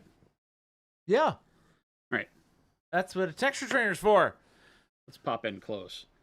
We'll do blue hair. Blue hair, okay. Yeah, blue hair. Let's get like dark gray blue. And so Skyrek, I have so many models in here. He has so many. We don't need to ever get Jason models. Oh, God. No. I think that's hilarious. But Somebody say they'd send us some models. No, it's like, get that man some models to paint on. Oh, no, That's what no, the no, texture trainers no, are no, there. no, The fact that he's no. grabbing this is a win in my book. No. Okay, so I'm just going to start with dark gray blue because we already have a blue base here. So let's say we had a base, but what you're going to want to do is with your darker base color, you're going to want to start setting up the idea of hair here. So I'm just going to use parallel hashing to give you the idea. We're not going to spend a whole lot of time on it, right? But I would start with my darker colors out of my shadows. And I wouldn't normally do this over the light color, you know, so you're going to have to kind of suspend your disbelief because this thing is already painted to some extent. But this also gives me contrast to show you that I'm using the darker color to make a hair texture, right? And so you would paint, like your base layer would be your darkest color, and that one you don't do any texture with. You just cover the model, right? So imagine like a dark blue or something. And then when you go to your mid-tone, you start moving towards your highlight color, however you like to do your blends, and you start putting in this hair texture, which is just a loose bunch of lines, right? Yeah. Then I'm just going to, because I have white blue out here on the palette, I'm just going to add some white blue to my dark gray blue to lighten it up a bit and create my mid-tone color. We're just going to do it in 3 steps. So you have dark gray blue, and then I'm mixing white blue into it here. But then I would come with my next color, and again, moving towards my highlight, keep with my hair, and not do the same lines, but you just want to make sure that because you don't want to cover the same line that you just did, you want to add new lines to it. So you may do new directions, you may just do towards the ends, right? Because if you paint over the exact hair, number one, you'll lose your mind if you're doing this at a very fine scale, because painting over each of those little lines will drive you bananas, right? And you can already see what's happening. It's creating depth, but the textures are layered over one another. Okay. And then we'll just go to white blue. So I might have too much contrast here because I'm going to go really bright real quick. Maybe I'll mix that a little bit just so it's not quite as garish. But I would go bright. Ballistic Bailey, thank you so much for that sub. I really appreciate it. Right. And then with the bright color, again, moving towards my highlight, I would just start putting in the brighter hair using the same style of hatching, but now I'm doing it shorter and keeping it just in the highlight area so that I'm moving my colors like they would if I wasn't painting hair, right? Dark colors in the shadows, bright colors out towards the highlight. And now you have all of your midtones and bright colors and everything basically having this texture to them, which puts a depth and makes it seem like all of this hair lays over itself. There's a depth to it, right? And you can come back. Hair's funny because hair might have one sticking out up in the shadow too, right? You know, you might put a couple of bright ones poking out up in the darkness too, just because, you know, they're unkempt, the little hair flicking out into the light from the shadow kind of thing. So you can make it to where you gain even more texture. That's the easiest way to do it. And the finer you can get your brush strokes, pop in real close on that. The finer you can get your brush strokes, the more soft this can look, right? Where this can look scraggly like a fur cloak or whatever, you know. You can do these closer together and take more time with it and finer brush stroke, and you can make it look like very fine horsehair. But, you know, I think this works on most, you know, gaming style horses. You can do this, what I've just done here too. There you go. Right. And now because all of your colors from the darkest colors to the brightest colors have got the hair, it makes it look like you could push it in and it would have layers. It would have cushion to it because you have different, you don't, it's all flat, but it gives you the idea that there's depth to it. This is a whole lot easier than painting the hair and then going back and shading the hair and figuring all that out. Start with a dark color to mid-tone, and you can go as many colors as you want here. I just did it in 3 to give you the idea. You could go dark, and you could do 7 layers of hair and make it look really cool. And alter your colors. You could do a brown base, orange mid-tone, gray highlight, and do wolves that look really dirty. So you can do this on anything. Make sense? Mm-hmm. And I did it on this guy. Keep us punched in real close. Yeah.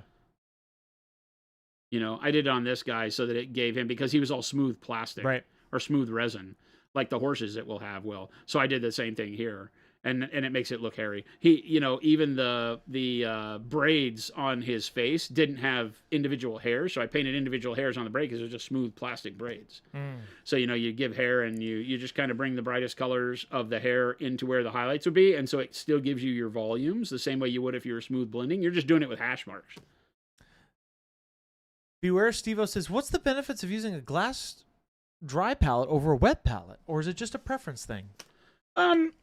Do you think it's truly a preference thing with our paint, or do you think it's better? I like to be diplomatic and say it's a preference thing. There is a part of me that says it is not a preference thing. That the preference may lean you a little bit more through the technology or the facts, right? Because the facts are that a wet palette continually dilutes your paint, period. Okay? Full stop, put a period at the end of the sentence. Wet palettes dilute your paint, period. Doesn't matter which one you buy. Doesn't matter. I mean, if you don't put water in it, that's not true. I just told a lie. But then it's not a wet palette, right? As soon as you add water to it, it's diluting your paints. And most people over-wet their wet palette, so the dilution takes place very quick. Now, there are ways to manage that dilution so that the wet palette has more of a positive effect. But I don't like to paint with diluted paint until I need to. That make sense? Yeah. I want more control over how my paint acts. On my dry piece of glass, this is a piece of glass, right? On the dry piece of glass, this paint that I put out here, this dark gray blue, this white blue, this blue black, will all stay exactly the way they are out of the bottle until I'm done using them. Right. Now, I can grab a bunch of water on my paintbrush and I can pull a little touch of dark gray blue out here and I can glaze with it and make it really thin to where now it's not opaque, but I don't dilute the whole drop. I just pull what I call a tail out and dilute here, and now I can glaze or filter or do whatever I want to with this part of the paint, but this part of the paint is still opaque and still paints like opaque paint. So I can always go back to the source without having to put another droplet out. Whereas on a wet palette, my source drop is constantly being diluted by the intrusion of water through the membrane. Some membranes do it quicker than others. There's a lot of back and forth there with who has the best paper. I think that becomes very subjective. How do you like your paint? But they're very good for keeping, like if you're doing a lot of mixes, like I'm mixing white, blue, and blue, black on my palette here, and this is my mix puddle. This puddle would stay wet and usable a lot longer on a wet palette. I am on a dry palette constantly having to go, okay, I'll get a little bit more white, blue, and I get a little bit more blue, black, and I'll mix that to the value I need, and boom, I go paint with it. But by the time I'm done, it's all dried up. Yeah. And then I have to go back and mix more. So when you're doing a model where you're mixing a lot of colors, having a wet palette next to a dry palette is probably your best situation. All of your main colors that you're using without mixing them are on your dry palette, and your mixed colors are on your wet palette. Then you get the best of both worlds, because most of your paint is probably not going to be a mixed color, because if you're using all of your colors mixed, you're either doing like a CMYK challenge or something like that, or you should probably just mix colors and put them in a bottle so you can use them on a dry palette. There you go. The more you know. But yeah, there's absolutely no problem to using either. It's just no matter what you do. Now, in the hobby, a lot of our competitors' paints start a lot thicker than ours do. And so that creates a situation where you need to have them thin just to use them properly. Our paints start thinner and lighter feeling so that you don't have to thin them. And so that's why I don't feel like I need to say that, having a wet palette does much for you with Pro Acryl. But they work just fine on there.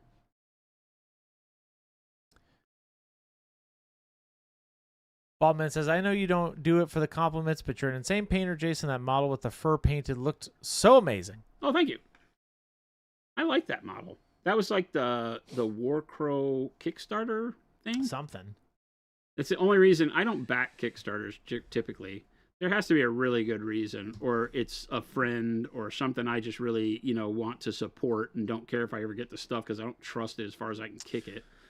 So, in the next 5 minutes or so, 5 to 10 minutes, we're going to name our winner for today. So stay tuned. We're getting close because we're getting close to 4. Jason, what are we giving away today? You Great didn't tell question. me. That was gonna be my segue. You didn't tell me. I did. You didn't. I did last week. I don't think you remember though. That's okay. We are giving away. Oh, wait a minute. Surprise. We're giving away a texture trainer. We're giving away a Vince EV set. Oh yeah, Vince Venturella, a texture trainer, and a set of Dauntless brushes. A Dauntless brush and a Warrior texture trainer. Just one brush? No, Dauntless set. Oh, Dauntless set, a Vince set of Signature Series paints, and a Warrior texture trainer. That's right. That is right. Again, we'll let you pick your texture trainer. Stop forcing texture trainers on people. Let them pick. That's my demand. That's your demand? That's my demand. I'll take note of that. Thank you.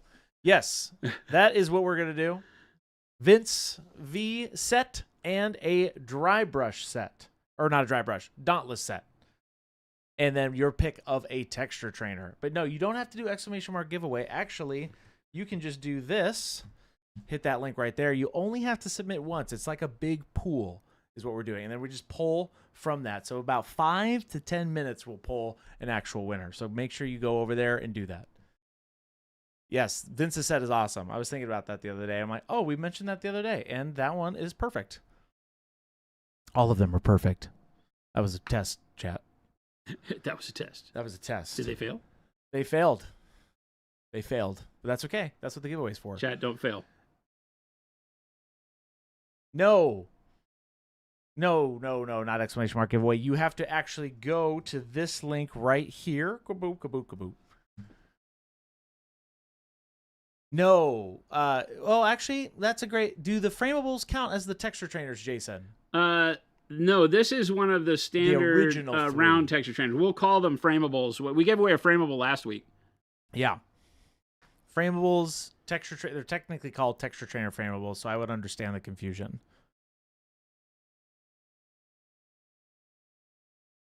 Yes, the Vince EV set is worth the royal purple alone.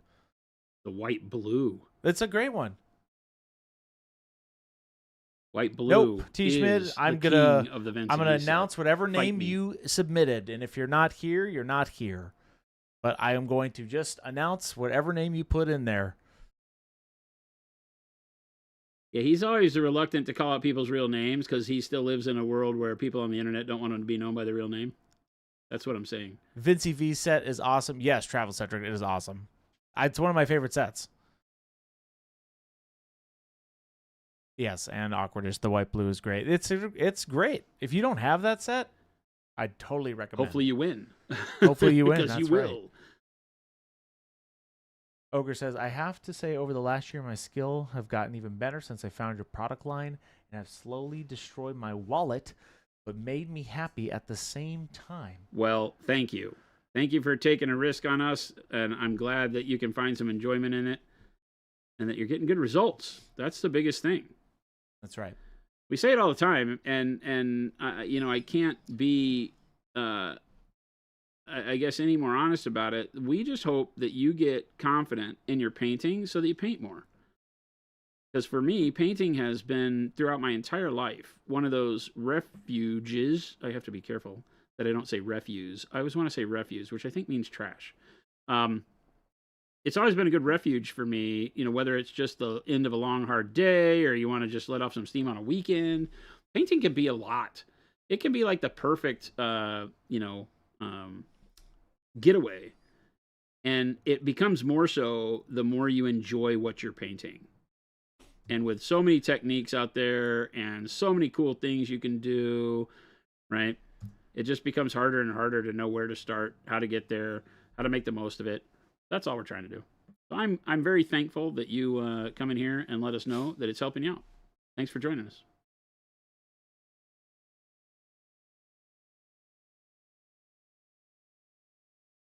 Okay, I gotta get this set up here. Are you trying to tell me it's about 4 o'clock? No way. It's getting close. We're gonna do it at 3:50, 3 minutes. That's when we're doing it.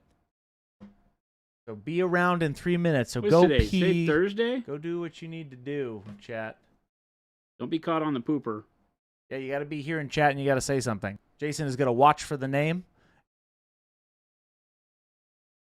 But I guess you'll have to say if that's you because, yes, some of you put your real names in here. So we will have to work through this. They'll just say it's them. That's me. I mean, we'll double check it because we'll check your email. So. Can't lie to us. I mean, you can lie to us, but we'll catch you. Okay, Here is the link for all of you who don't have that already. There you go. Okay.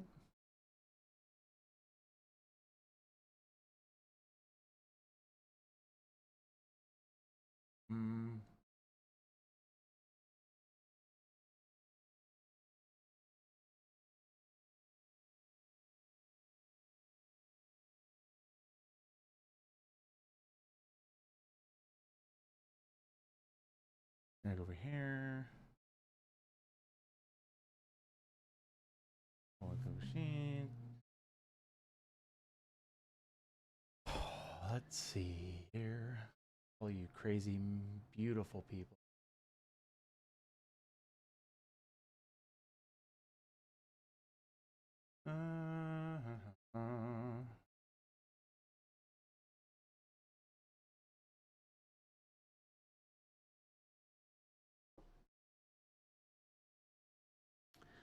Our black special sauce gives such a great starting point for doing this distressed kind of blue-black leather and armor. It's just too good. It's maybe like the only color black I ever paint from now on. It is pretty cool. I might just be done, chat. I might just be, yep. Tough. How do you paint black? Like this. There's only one way. All the other ways have been forgotten to time. Lost to time. Lost to time. And laziness. Okay. Here we go. Wait a minute. It's 350. Is that when you said you do it? Yes, I sir. thought you said 4. No, I said 350. 4 is when we stop stream. Tree Fitty. The second winner of the second giveaway is Matthew Earls. Matthew Earls. That's quick. That's Chris quick. isn't no fuss, no mess. He's just like, here, Matthew we're giving it away. It's Earls. given away back to the stream. That's right. He's like, no fanfare, no flash. Matthew Earls. Matt Earl. Matt won again? What do you mean? He didn't win the first one, did he? Nope. Matt Earls. Oh, Matt is hype says, give it to someone else. I already won, Chris. Oh, that's how do you not know this? Oh, because it says Matt Earls. Because you used your real name. Pick another one. There we go. 1 second. Okay. Okay, 1 second. I got to bring up my little randomizer. Thank you for being honest with that, Matt. Yes. You got to remove his name. I will. Or tag him so he can't enter, because he could enter again. We'll put you back in, Matt, for the quarterly and end-of-year ones, though, so you're not out of the running on the big ones. All right. Next winner is... Yeah, because this is a totally different picking mechanism. Rich Kennedy. It is. Rich Kennedy. Rich Kennedy. Magnum Oprah says, "What great name. When are you going to get back to the Dwegon? Would love to see the Fireforge finish." It's at my house, and I plan to paint it. Maybe this weekend I'll paint some on it at the house. Rich Kennedy. Rich Kennedy. Where are you? Speak up, Rich. Speak up, Rich. We're seeing congrats, Rich. Rich Kennedy, are you out there? This is awkward. It says, aren't most It's of the probably Kennedys not rich? your actual Twitch name. The Popo are coming. It's the fire department. They're right around the corner. Hey, it's me. Sigavax, is that you? Sigavax, are you Rich Kennedy? Rich Kennedy. We have Hey, your it's email. a me. Chris will make a note. He'll just check your email address. Yep. We'll verify your email address is the one the match on file. But congratulations, There it is. Sigamax. Woohoo! Congrats. I have it right here. Congratulations. A giveaway a week. That's right. Chris doesn't want us to have any profit here. That's right. You're just giving away the show. Actually, Jason did this. He blames me. I do blame you. You That's said it. passing the buck if I ever saw it. Perfect. Thank you so much. I have your name right here. And also, go over to I have your email and all that, but also to remind me, go over on Discord and make sure you message me as well. But I have you right here. So Baldman says elder abuse is not a joke, Chris. Right? Right? Elder abuse. No, he'll be fine. It'll be fine. We got it. Last week's giveaway was an intro paint set and a texture trainer frameable. Yes. I'm writing these things down. So I'm hoping that maybe either today or tomorrow we should get some stuff because Parabellum's going to join in us. We've been painting a lot of their stuff, and they came to the table and said, "Hey, we'd love to be part of the giveaway and do some other stuff with you." So there's some cool stuff maybe coming. So I don't have guarantee on that because I don't have the stuff in my hands. But as soon as we get the stuff, that'll be a thing.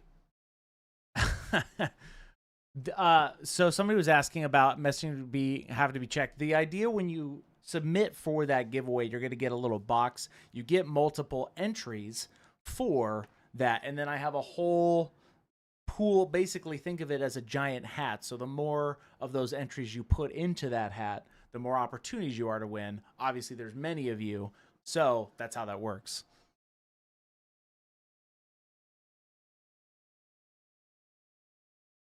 Let's see.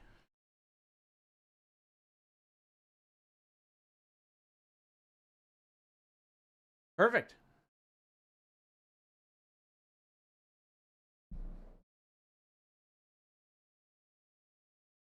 Look at you. Right here. Look at who? No, I'm just talking to myself. I've got a whole system of the randomizer, so it's kind of cool. But hey, congratulations, Rich.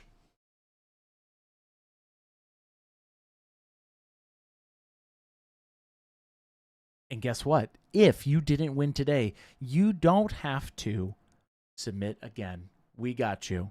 We're going to be doing so many more entered in of for the these. whole year. That's it. We're going to be doing so many of these so that you have to be present, and that's how we're going to do it. That's an example. Essentially, Jason and I will pull up the list. We have the whole list right here. We have your names. We have all that stuff, and that is what we're going to do, and we're going to send it to you via that. So be on a watch out for your email confirmation, especially if you win, and we will go there next week. Got a visual next week, Red Faye, like a spin wheel? No, I will not be doing that by next week. Not a bad idea, but no. It's a little bit more convoluted than that. But maybe I will get a big physical hat. Maybe I'll just do that. I'll just take my spreadsheet and just cut it up into 1,500 pieces and just pick one out. That's what I really should do. That would be more for dramatic effect. That's what we need you spending your time on. That would be great. Oh, I'd have zero time to do that. But it would be for dramatic effect because if there's a bunch of them and we're like shaking it up, that actually would be kind of fun. Lotto ball spitter. I know. Doomsday. See, that would be fun too. But I ain't writing the names on the ping pong balls. Although that would be great. Oh. Technically, you can get a roll of the tickets and put them in a hopper. And the tickets are numbered the same way the spreadsheet numbers are numbered. And then you just roll it around. You would just have to have multiple tickets for each person to match their number. Well, yeah, that's not actually a bad idea. But this is the same. It's the same weight. It's the as long as it stops picking Matt all the time, we're good. Matt. Hey, well, there you go. That's my system. We also told you to re-enter, so there you go.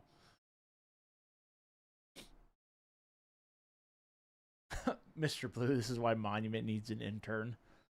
One of those phone booths where people grabbing dollars. Yeah, Wad, there you go. Should do that at the show, except fill it with paint bottles. You know how much wind you would need for that? Like forceful wind? Hey. That's like hey, don't damaging don't wind tell me the to odds. body. Don't tell me the odds. I'm just saying that like people could be dodging paint bottles. That's true.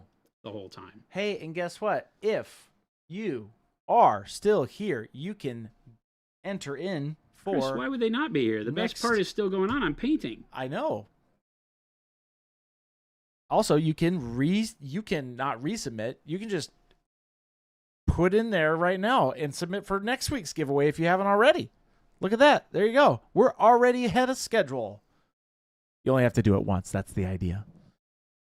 So I'm treating this armor just like I would non-metallic metal, but I am keeping the bright spot very constrained so that the shine feels more like just the polish on the leather. It's not going to run the whole length of an edge, right? It's not going to be as dramatic in its contrast, but it is still going to pure white blue the same way I would with non-metallic metal.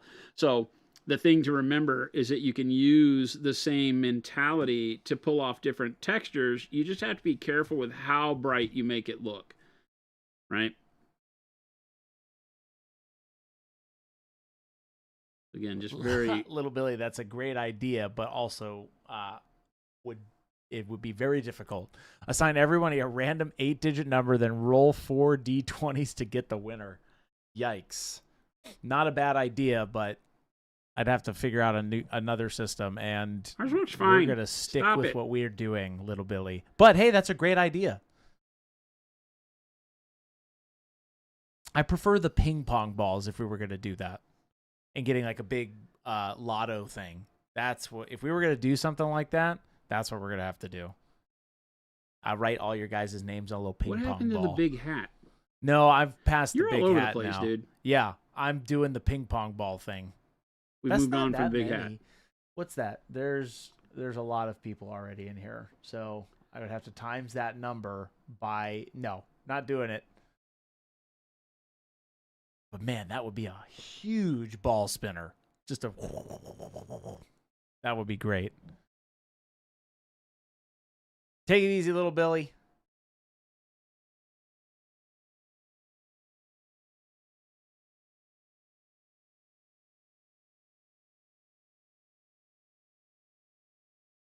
Jason, are you going to go along today? I'm going to keep playing around with the black for a little bit. Perfect. If people are willing to hang out and keep me company. Oh, they'll keep you company, all right. It sounded like a threat. Oh, they'll keep you company. That was like a threat. I'm not looking for threats. Red Faye, no, instead of the digital spinner, we're going to put a dartboard back there, and hopefully one will hit me in the forehead, and that'll be the big one for me. That's the idea. He's bought into the dartboard. You heard it, chat. That's right. You heard it, chat.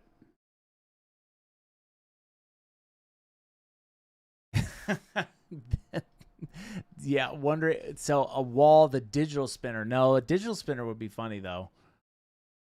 Big bingo ball cage. I know. That's what I'm saying, Wirehead. Big old bingo ball cage. That's what we're doing. Spaznet. Nobody's auditing this. Get a bunch of ping pong balls, draw one, and then read the name on your screen. No, that's not this. That's not how this works, Spaznet. That's not how this works.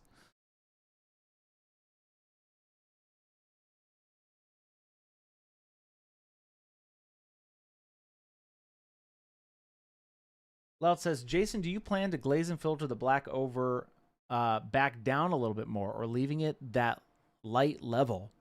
I think I'm planning on leaving it this light level because with it being leather, the leathers tend to gray out a little bit more. They're not going to achieve the same deep black that like a metal would, right? Because it's going to have various oils and stuff on it. I don't know that I'll glaze any browns or anything on it, but I could, right? I could glaze some browns into the midtones so that it feels like, oily, dirty leather. But I kind of like this.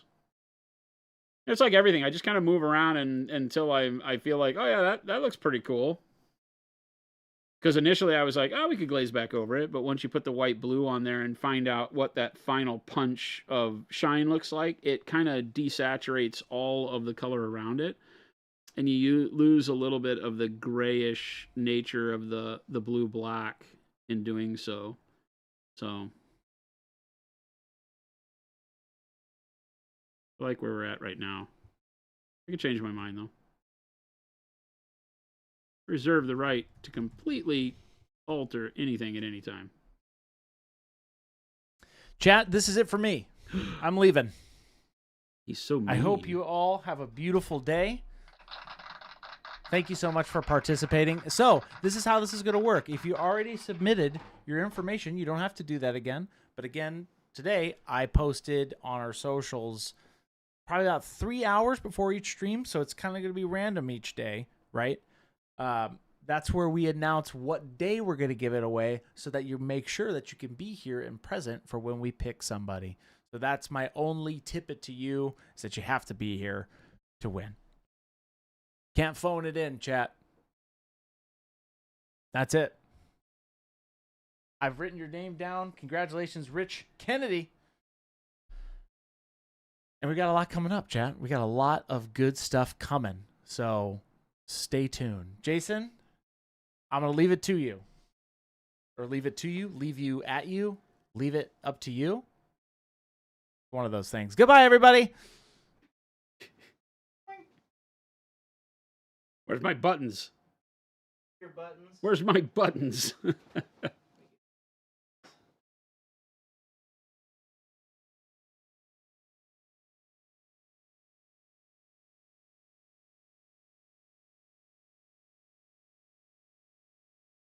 Great job, Chris. Thank you. Hey. There you go. There's your button.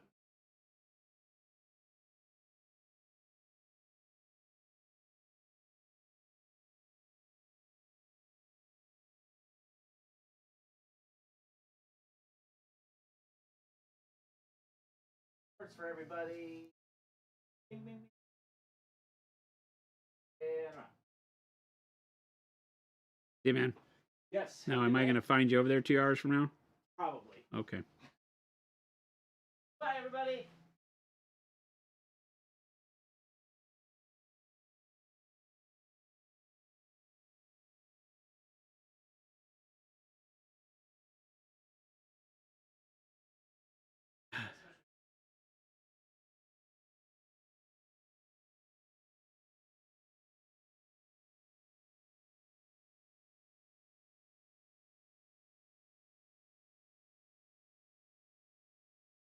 All right, chat. You know the drill. It's Fuse After Hours. Chat is unhinged. I have no adult supervision. I make no guarantees that I am a great host when I'm alone. But we'll keep painting.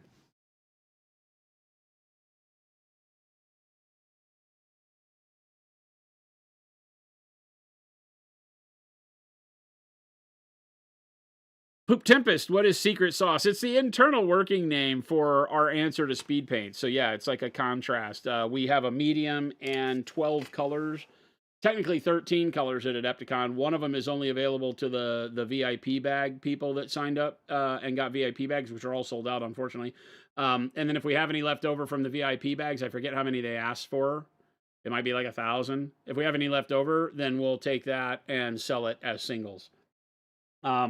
But you have the black that you see me using on these models, which has a nice bluish tone to it. That's what is on all of these guys as the basis for the black. And then I'll just show them all to you, right? We've got a really cool dark green. We've got a warm brown. I should turn my mouse on. My ear is all stuffed up. I'm all stuffy. It bums me out. Oh, the mouse was already on, so we'll turn it back on and hope the batteries haven't died. Okay, there it is. Like that. Blah, blah, blah, blah, blah. We've got a graphite gray, which is super cool because it's a graphite gray pigment, so it's awesome. The black I'll turn upside down. Right. We've got crimson. We've got the special color, which is rust.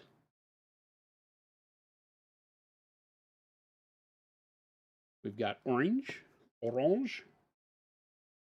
We've got shadow flesh. We've got a really good kind of smoky green, graphite green, right?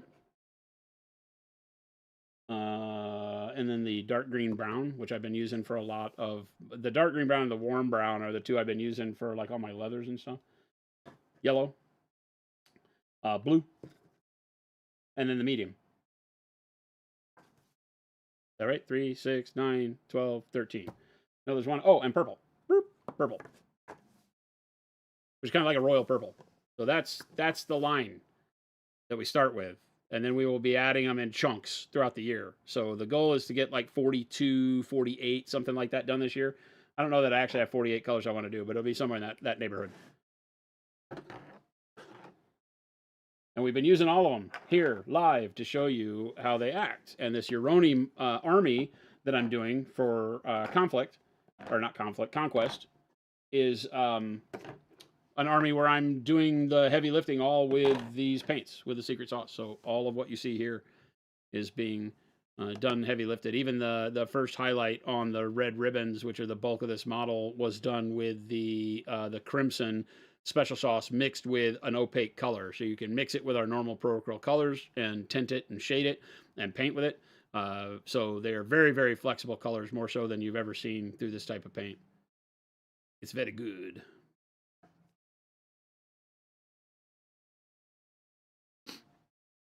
You're extra derpy, Avian. I'm sorry you have the flu. All are going to be available to buy at Adepticon. No, the medium will be there too, Avian. 12 colors plus the medium, and the medium will be in 120 ml bottles. And then the one-off for the rust orange for Adepticon, which may or may not be seen again. I like it a lot, so we'll probably bring it out in one of the other sets, but this will be kind of a pre-release for it, so you'll be able to get it. Because the rust orange is bitching, so you'll see it again, but I don't know when. It could be at the end of the year. Who knows? Yeah, roadside Adepticon. Yep.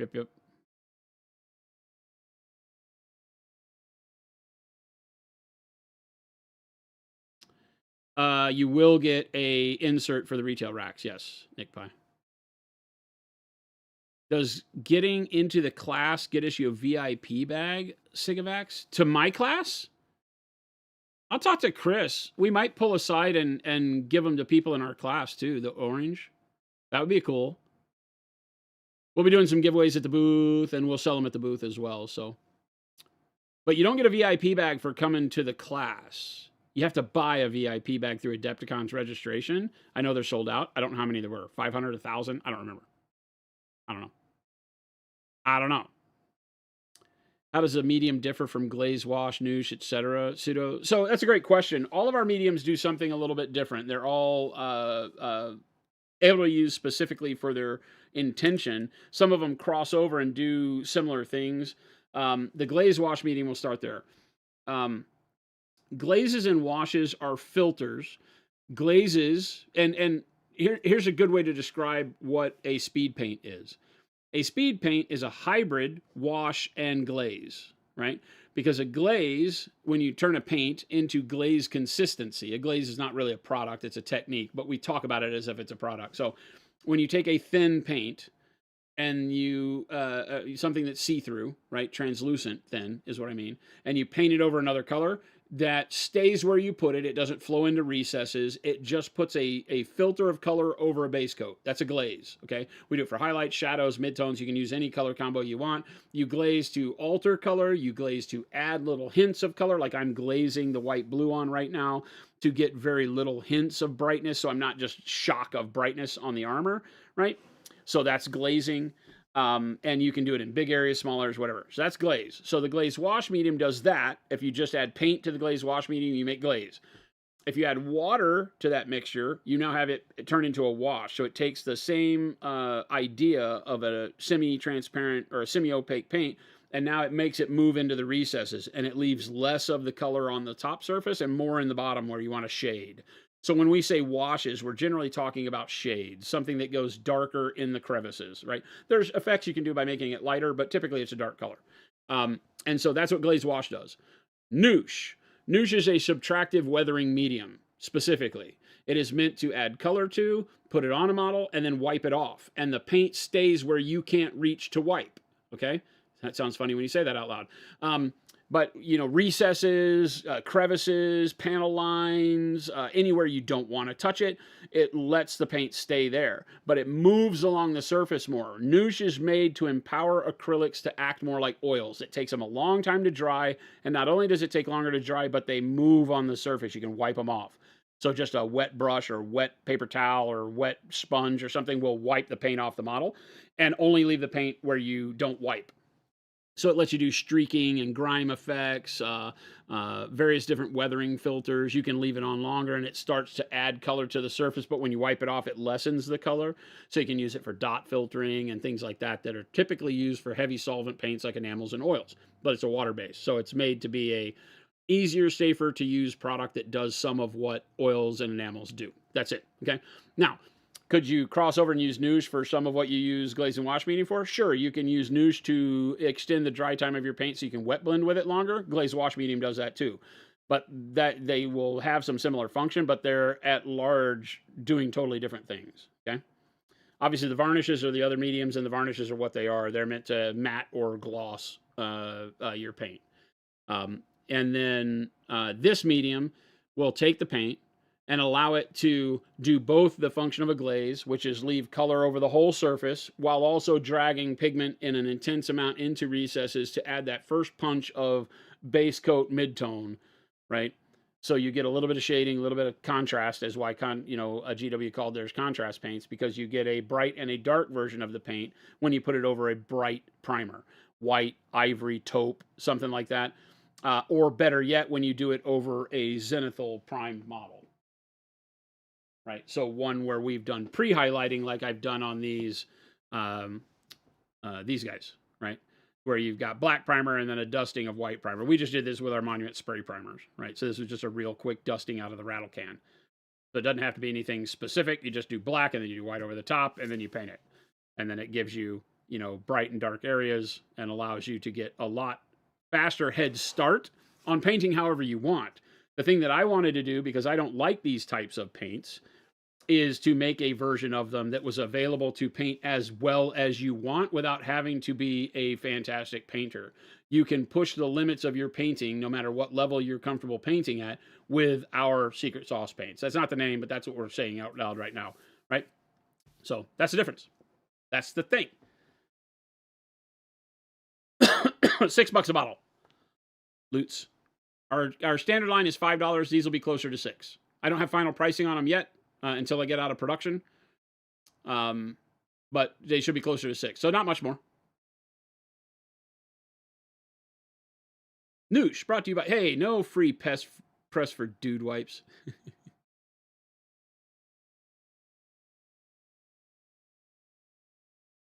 Yeah, douche with a deep reds on a pile of skulls, puts it in between the skulls, is an amazing way to do stuff like that. For recess color, rusts, all the things we show you with it. Yeah, it works great.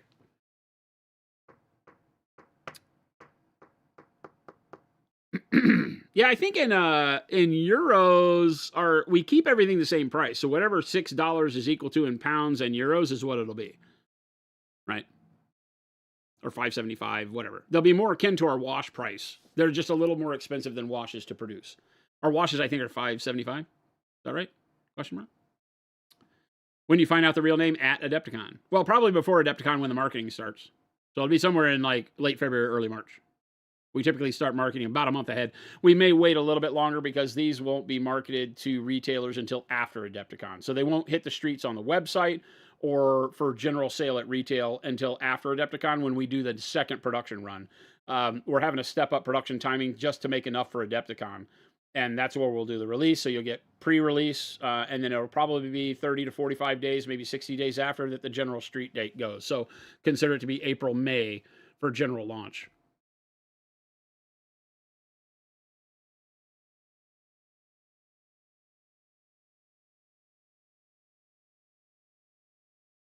Yeah, something like that. Not a full pound, but something like that, yeah.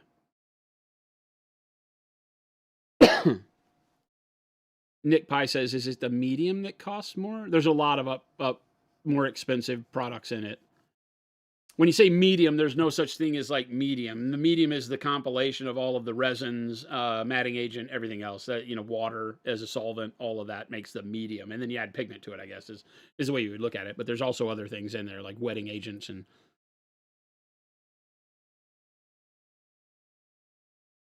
There you go, Agrippa.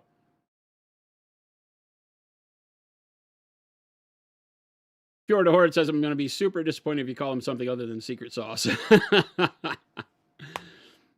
Jason says, do we know what the secret sauce colors are? Yeah, I just showed them. I have them right here. Orange, right? A bright orange, doing fire and stuff. Shadow Flesh, Crimson. Is this Crimson? Yeah, Crimson. Rust. Oh, I should back out again, huh? Rust. It's smoky green internally. It's like graphite green, graphite gray, warm brown, blue black, which is like super dark Payne's gray almost. A dark green, right? Blue, purple, yellow, dark yellow or a dark green brown. What else do I have over here? Medium, right? 3, 6, 9, 12, 13, and medium. Yeah, just the clear medium. And the clear medium will be in 120 ml bottles like our other mediums. It won't be in the small bottles.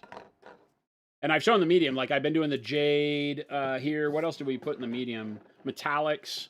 You can mix any of our normal colors other than the washes with these. They don't play well with the washes. We found that out live on stream.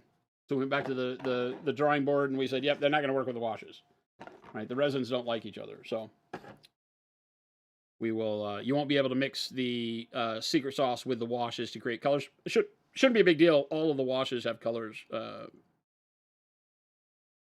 And then we'll continue the line. There will be more colors coming. Right? I have a minimum of 30 more colors coming. Domaru Damashi. Yeah.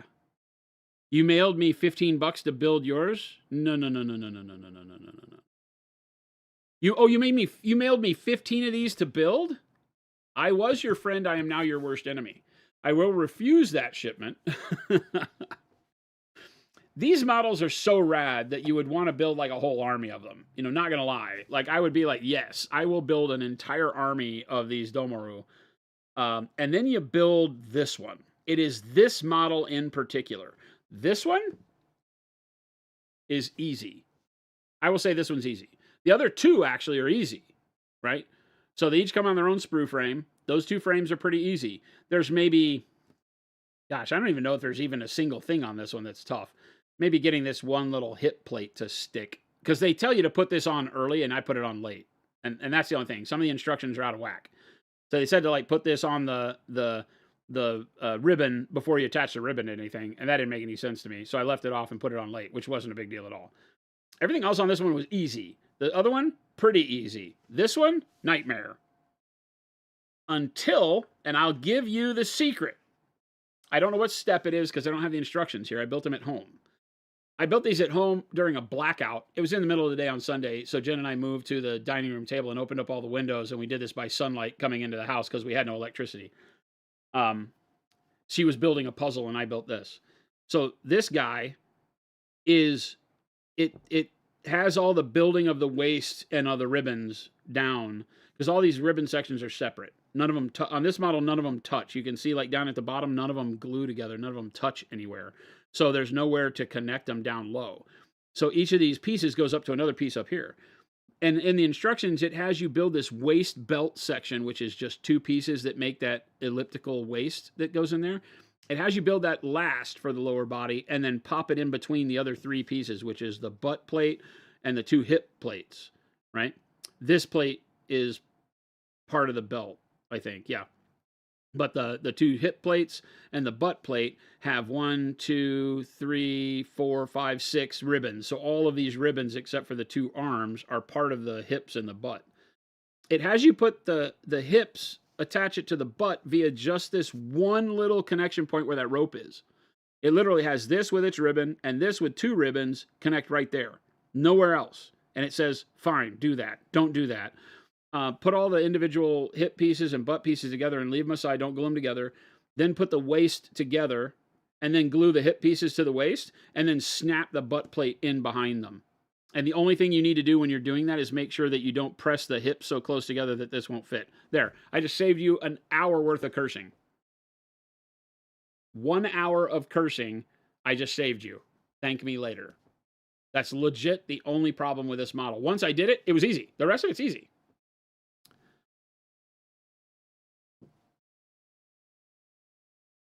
Which ones are the Kami? I think I built the Kami, right?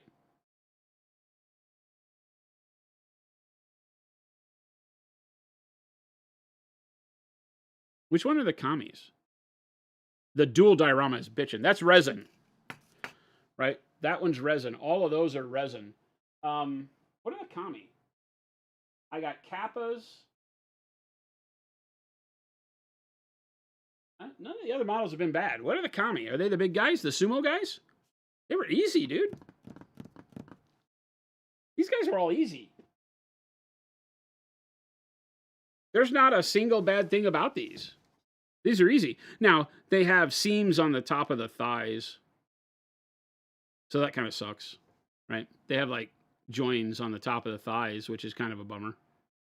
But I didn't care. I'm just putting them together quick, so I don't care. They got seams on the neck, so you got to do a little bit of gap filling or seam filling. It's not really gaps; it's intended seams. But yeah, these guys are easy.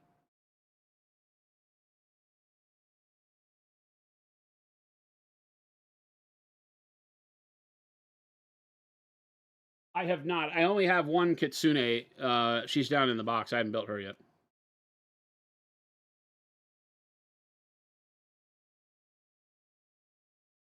Wad, what's going on? Any ideas for a metallic cold steel recipe? You're thinking silver and gray blue? Yeah. Like mixing them for cold steel? Gray blue might be too light. Remember that when you mix with silver, it'll lighten whatever color you mix it with because it's already pretty bright. So you could probably go with something like sky blue or even blue transparent, and a small, like, thinned amount of blue transparent with it might be cool.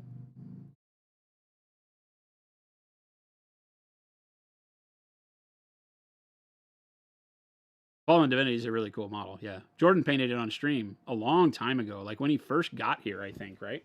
It was when we had the desk different, before Chris was producing, and when Jen was here with us every day. Was when Jordan painted the Fallen Divinity. A long time ago.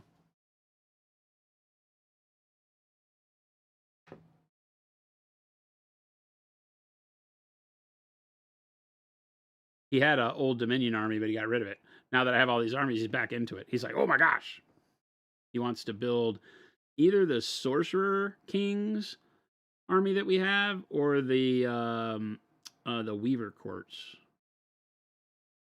I told him if he builds the Weaver Courts, he can't paint the dragon. He has to build it, but he can't paint it. Because I want to paint the Coil Drake, or whatever it's called. It's a tree dragon. It's literally like a dragon that is a tree. It's so rad.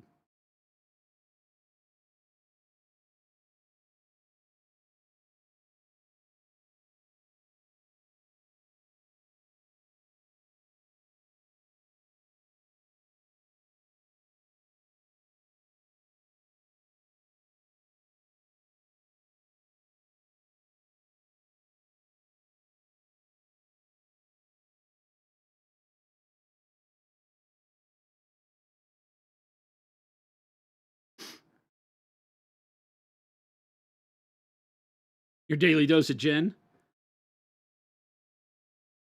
She misses you guys. I think Chris is gone tomorrow, so I think she's here. I was supposed to surprise you guys with that, but I think we're gonna have Jen here tomorrow.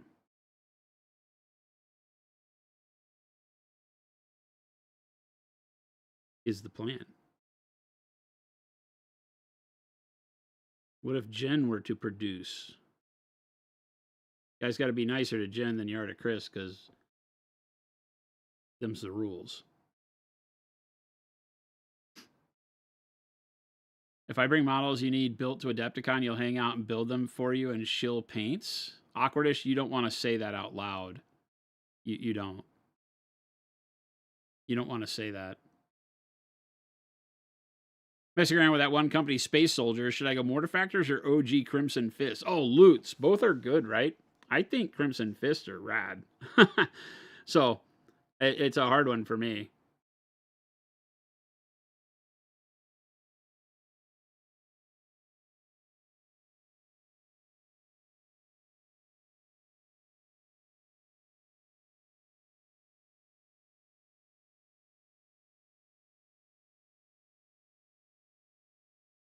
Because I just love the old Space Marines game, right? Rogue Trader era, Crimson Fists, those derpy models. So good.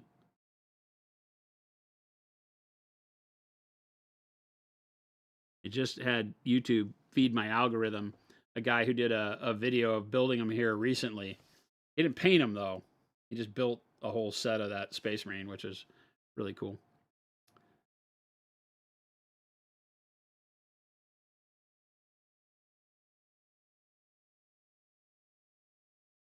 Yeah, you don't want to say whatever models I bring to Adepticon your build. You have no idea how bad the pile behind me right now is. Right? I don't have a single fully built faction. Like even the old Dominion that we bought, I had to add some models to because it didn't have some of the models I wanted. I wanted the Cataphractoi, the knights on horseback for them. I wanted to paint that. So I had to add models to that even.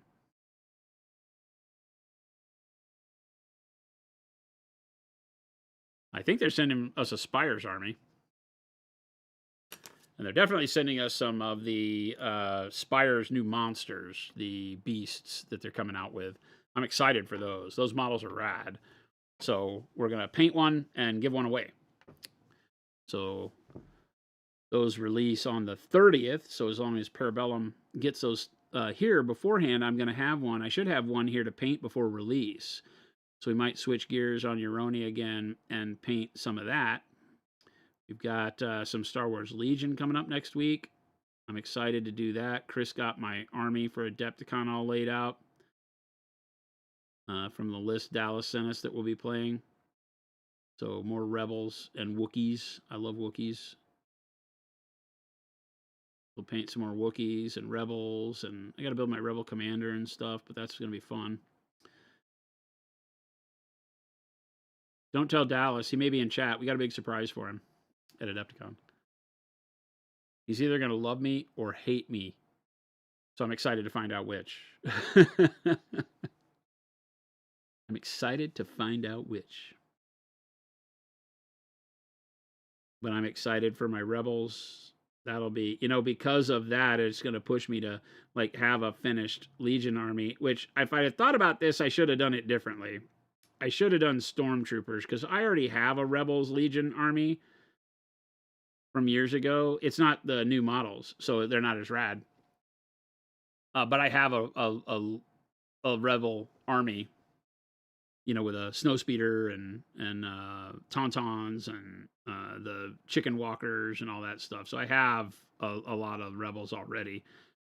And I really should have, if I'd have been smart when they asked me at Gen Con which I wanted to paint, I should have said Stormtroopers, and I should have done like Imperial Stormtroopers or something.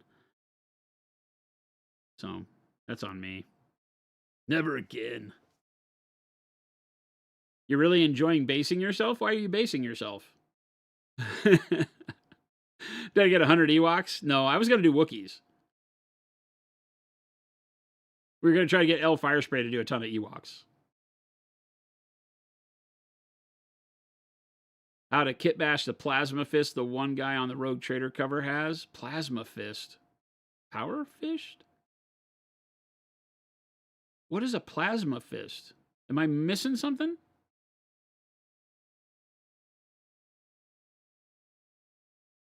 Zilfer says, speaking of Stormtroopers, could you give me a workup to maybe try for your Stormtroopers? I have a box of 36 and a bit paralyzed on how to make them look good. I like just to keep it simple and do the dark neutral gray, bright neutral gray, and then transparent white, right? It keeps it very similar. Now, I use, if you go back and you look at our video on how to paint white without white, and you look at like the gray blues that I use to build up this dusty white on the Tau, this works really good too.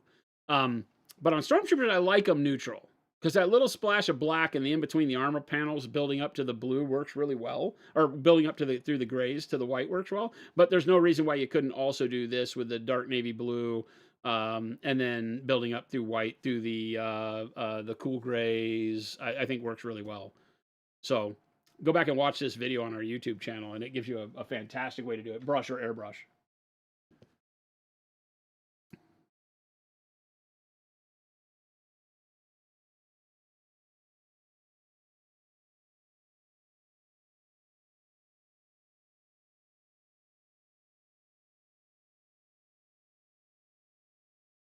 Yeah, transparent white and black over that grayscale is cheat mode, 100%.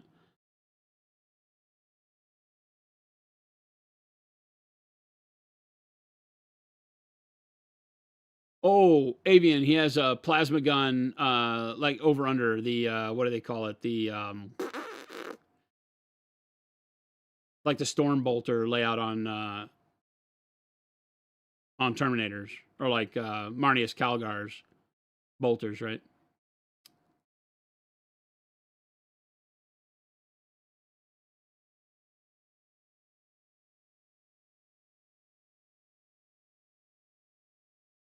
Combi weapon, yeah.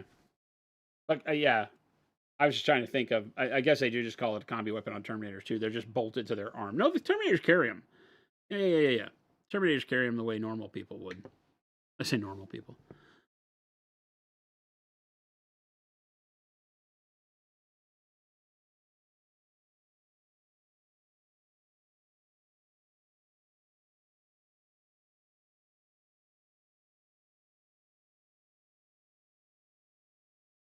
Just a small amount of paint to get just a little bit of definition out of some of these panels.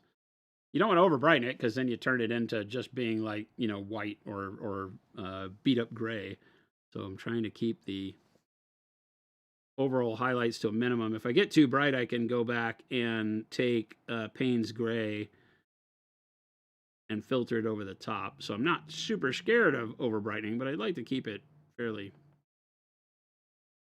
even keel here.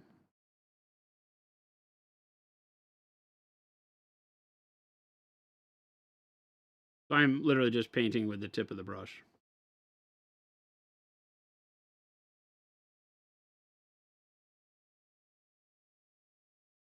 And of course, pushing my light this way,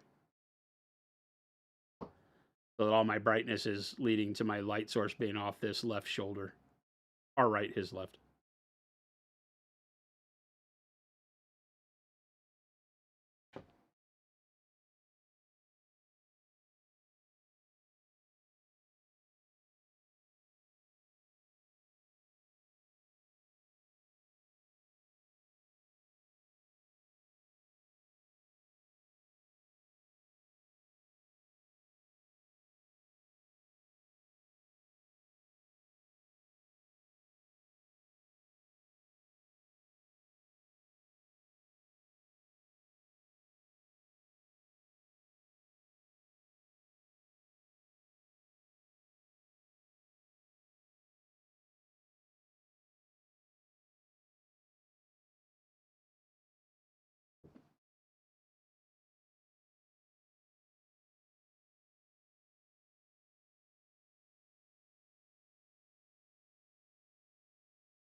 Michael Holtz, what is what workup? The black?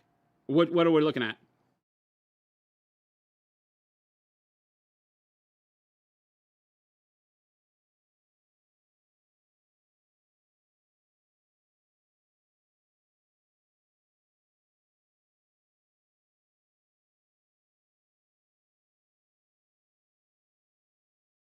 I have not started watching Fallout. I hear good things about it. I'm horrible at television, so I typically don't get involved in too many shows, and when I do, I get let down a lot, which sucks. I started watching 18 something, 1680, 18 something. I don't remember what it was. Somebody on chat on stream told me about it. Was a show about two steamships. One found one 1899 maybe. Yeah, Avian. They canceled it right when it was good. That series, that season was awesome, and then they canceled it. Horrible. That bummed me out so bad.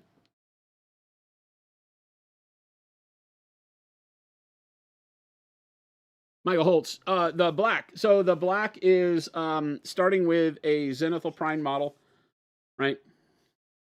For these Euroni guys, these floaty armor suits or whatever. So it's just Zenithal Prime, our monument spray paint, black and white, matte black, matte white. And then we have our new paints, which are our answer to speed paints, and I use the black, right? So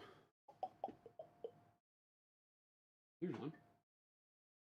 There's a model that has the black and a large coverage area on the face gut here, right? So I've done the same thing here and just used the black for the black armor here.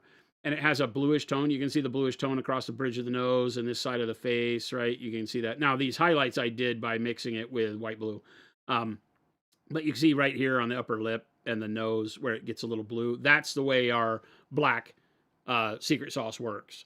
So that was what all this was, right? And then now I've just been mixing in white blue in small amounts to get to the highlight. So it's literally 2 colors. Yeah, 1899 getting canceled. It was a great show. No other way to say it. I really enjoyed it. It was trippy, but I think it's good. It was no worse than Dark. Like, I think Dark is a more trippy, hard to follow show. So I don't understand why 1899 didn't cover it. It didn't make sense to me, right? Because I thought Dark was harder of a watch and was good, but not as. I don't know that I can say not as good. They were both good in their own ways. Firefly, to me, I could take it or leave it. I know that's going to get people mad at me. It was fun, right? But it wasn't good to me. Not that I didn't enjoy it, but I went back when it got canceled and all that. It didn't bum me out as much. My buddies were so pissed, and I was like, live with it, live without it.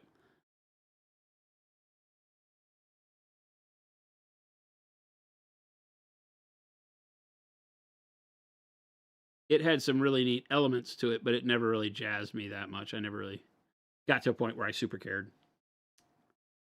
1899 is in the year 1899.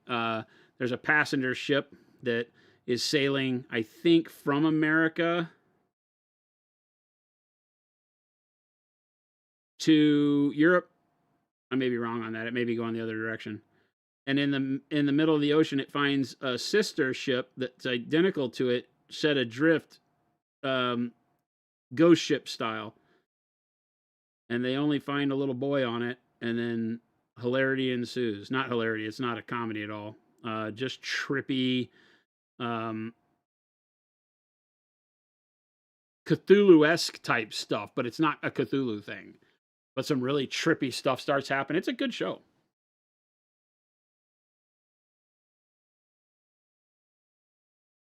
Was that a touch of bronze on that face armor? No. Everything you see me doing right now is white blue in various thinness layers. I'm kind of glazing the white blue, right? So that it is more grayish on like the first pass on this brim isn't super bright. And that lets me then come back with it a little bit more opaque and build up brightness where I want it. So I'm cheating and using the same color multiple times at multiple levels of opacity just by thinning it with water so that I don't have to switch colors. I can just get the one color to do all the heavy lifting.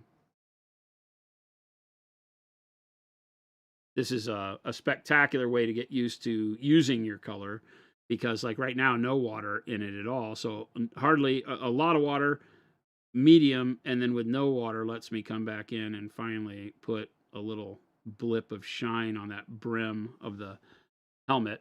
And now I get a blended highlight across the brim there. As opposed to switching colors or, worrying about it too much.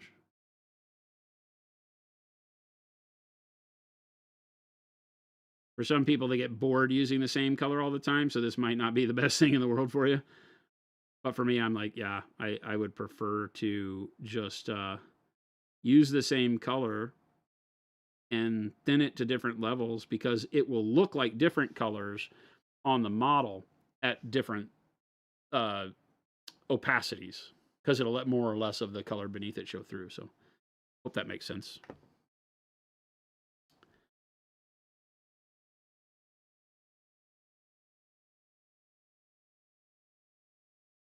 That the last broadcast was We Die. I don't remember it. They found the captain's log, and it was really weird because it had some of the same people on the ship. I don't want to give too much away, but on the captain's log for the dead ship they found had a couple of the same people on it that the ship that found them did. And it winds up being a weird psycho drama of this couple of characters, and it is at the end, its twist was really big, I think. But maybe that's it. Maybe the twist was such that they couldn't come back and do the second season without spending too much money or something. I don't know. It has a ridiculously cerebral mind screw twist at the end. But I love that stuff. So, yeah. That's why I don't do TV very often, because it's like, oh, I love this series, and then it's gone. Womp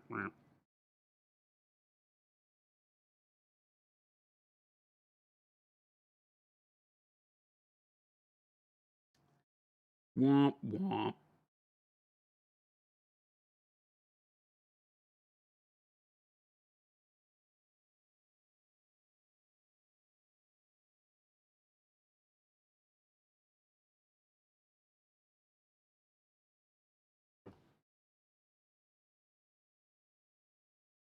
Doka Smurf, 1899 TV shows. What got us started with? I think that's what we're still talking about. Did anybody watch the Three Body Problem? Don't get me started. Who here in chat knows? Who here in chat knows?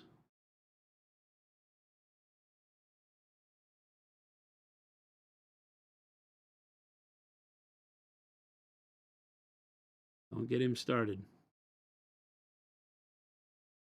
If you know, you know.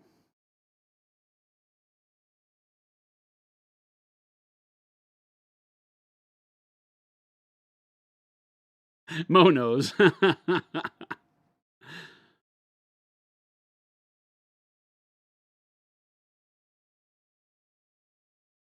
That's the thing, Roadside, is that, you know, they don't wrap it up. Probably because the funding stops and they don't even have enough to pay people to, like, redo the screenplay. I don't know. I'm guessing. But you would have to redo the screenplay to add an ending, you know? And then it would feel forced anyway, so I don't know. I don't know what's better. I just wish they would stop trying to serialize things for a bajillion seasons is my biggest thing. I wish we could get back to telling stories in one season instead of trying to milk it forever, because the longer you try to milk it, the more chances of getting canceled, right? And then you're left real cliffhanger. I'm just like, why don't we just tell stories in like 8 episodes if you want to call it that, you know? If you need to do that, do that. Because a lot of these stories could be told in a lot shorter time, right? Tales from the Loop was great, but what happened to that? Like, is there more of that coming? I don't know. That Black Armor's looking really good. Me likey.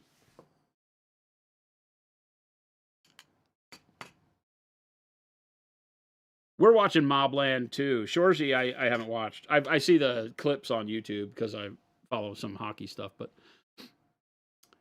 Singularity says, you've read the 3 Body Problem. You haven't touched the show. Yeah. I don't talk about 3 Body Problem. It gets me mad.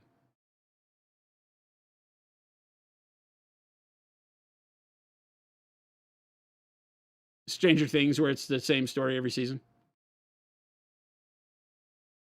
We didn't watch the last 2. Maybe we watched a part of the last season, the season before last. We didn't even care about this one. Same with Umbrella Academy. Just got to the point where it's like, meh. Lost its way. Didn't feel like it had anything to tell me anymore.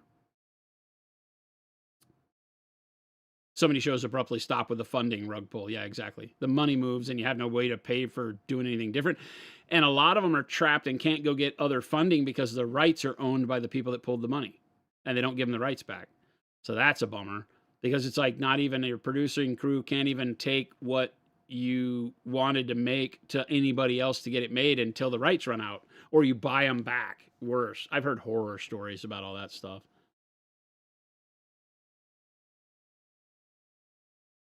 Oh, yeah. It's worse when a show is quite clearly meant for one season, but then it makes so much money they try to extend it. I don't know that that's worse. I like that because you can choose not to watch the drab nonsense that comes after. You can, embrace the one season. But I get what you're saying, for sure. The Mortician on HBO, great miniseries documentary. Westworld comes to mind for going bad. Yeah, Westworld didn't feel like it was meant to go beyond the first couple of seasons, right? Westworld was fantastic until it wasn't, and then it was god-awful. Saved Lucifer by buying the rights after it was canceled and it got huge. Yeah, was it loosely based on the comics or no? I don't think it was, right? Lost the plot, yeah.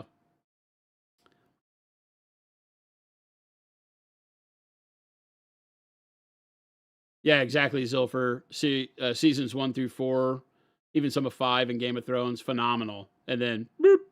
And then boop. I couldn't watch Westworld when it went to the modern world. It didn't make sense to me. It just lost me. I've gone back and watched some tell the whole story front to back, but it didn't make. I was like, it's not the show I want to watch anymore.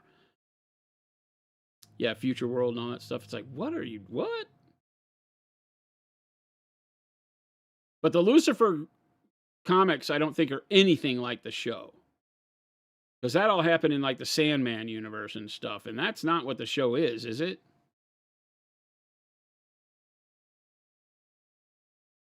It did have Constantine? Oh, okay. Supernatural. I always joke with Jen. I'm like, when we sit down and turn the TV on, I'm like, hey, you want to watch all 16 seasons of Supernatural? And she always goes, no. Altered Carbon season 1 was great. It never needed to make another season. That was horrible. Casting Slay says, what color would you use for Death Guard Plague Marines? What do you like? Do you like the more greenish leaning in the 40K world, or do you like the kind of idea of the bruised white from the 30K world? Because I paint mine with the whitish armor. I have this. Is maybe the only thing I have here on the desk. Everything else might be in the other storage room. Question mark. Boop, boop, doop. I wanna be loved by you. Just you. No, but oh no, there's one. There's one. This is more indicative of what I'm painting mine like, right? So I have this because I think it gives me the ability to bring in the green crustiness of Plague Marines while also putting some contrast on them. The problem I have with Plague Marines, they're all fantastic. They're some of GW's best Space Marine models, period. The problem with them is that when you do the green, you either have to do it in bright comic-y green in order to gain contrast, or it becomes muddy and everything becomes green, brown, poop looking, and it's hard to pick details out. So I did mine to where I did it with what I call bruised white, and worked them up this way. And that you see that here too. I haven't done any of the highlighting on this guy, but it's the same workup for the Dread, but it's using the 30K colors, right? But the Fargo seasons 1 and 2 are pretty good. But the white is done by doing dark purple as a base, and then I put jade over the dark purple, and then I use olive flesh over all of that. That's a simplified 3-color version. So what you see as white is really olive flesh over jade and dark purple. Now, on the bigger models, I've done brown on there too. I did like dark purple, jade, light umber, olive flesh. The light umber gives it kind of a nastier brown. But I felt like when I did it without the light umber, it still turned out really good. So I like this. And again, the jade under the olive flesh gives it that kind of greenish tint. So it still feels moldy and gross. And then for the green bits, I use dark yellow green, bright yellow green. Really simple. Or maybe faded green. I don't remember what I used for the highlight. The highlight doesn't look like bright yellow green. But it's the dark yellow green, and then maybe adding in bright yellow green to yellow green. So you can still get that green. And if you wanted to just do your Plague Marines this way, that's the same way I would do it. I would do it dark yellow green, and then mix bright yellow green into the yellow green for your highlight. And it still looks good, but I'd rather use it as like the helmet color and the shoulder pad color, and then have the white give me contrast on the models. So that's my story. I'm sticking to it.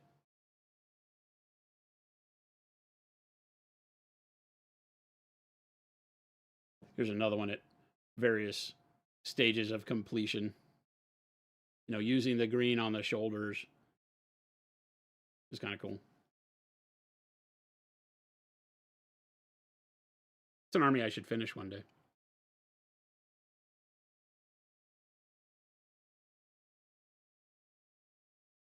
I watched a couple of episodes of Peaky Blinders and I thought it was pretty good, but again, I'm bad at television and it has to be something that I don't know if I should say it has to be something special to grab me. The latest thing that I missed on was one called Nope. No, it's not Nope. It's a series where you make a turn off the highway and you go down this road and the road is a continual loop and the village is stuck and the monsters kill them at night. You've seen this? From? Is it From? I don't remember. Somebody in chat, maybe Mo, told me I would like it. I liked it. It was good. It has a good story, but it just didn't grab me enough to want to go back to it. I watch it, yeah, From. It's like I'm watching it, and I'll watch it when I'm on an airplane, when I'm trapped and I have nothing else to do, and it works. It's good. But when I get home, I never watch it again. So that sucks. That's kind of my litmus test. Is it a show that makes me want to watch it when I'm not trapped on an airplane? Because when I'm trapped on an airplane, I'll watch just about anything. I was like binge watching on my last flight. I was like binge watching Mission Impossible movies. So, you know, I'll watch, all bets are off. I'll watch damn near anything when I'm traveling. And that was only because I think my episodes of From ran out on my iPad. And I didn't notice before I left the house. So I had a bunch of expired downloads on my iPad I couldn't watch that were taunting me. I went back, I mean, to show you how bad it gets for me, I went back and watched season 1 of True Detective because it's phenomenal. So I wound up watching that whole season in my last travels. And that, you know, even though it's old and I know the outcome, when I got home, I finished watching it. That's how good that is to me, right? But True Detective is one where the rest of the seasons are kind of garbage. None of them is good. The second one's okay, right? But still, it's like, what's going on? Like this used to be really good. Treasure Planet and Iron Giant are fun, man. Iron Giant, one of the greatest movies of all time, in my opinion. I love what's his nuts in it. Harry Connick Jr. does a great job, but yeah, the Giant. Superman. Oh, you cry in Iron Giant if you're in a halfway human.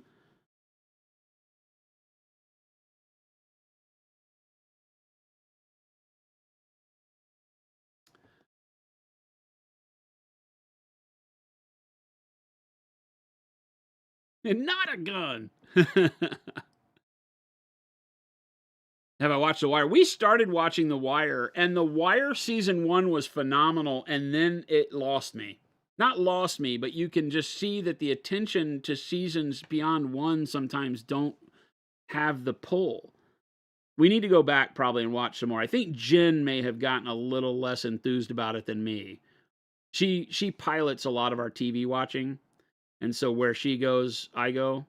So if I like something and she doesn't, means I probably won't watch it anymore.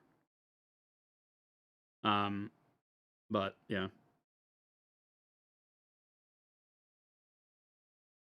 I can't remember the stuff that I had been watching. I started something else that I knew she wouldn't like, and it was pretty good, but I'm horrible with TV. It's horrible.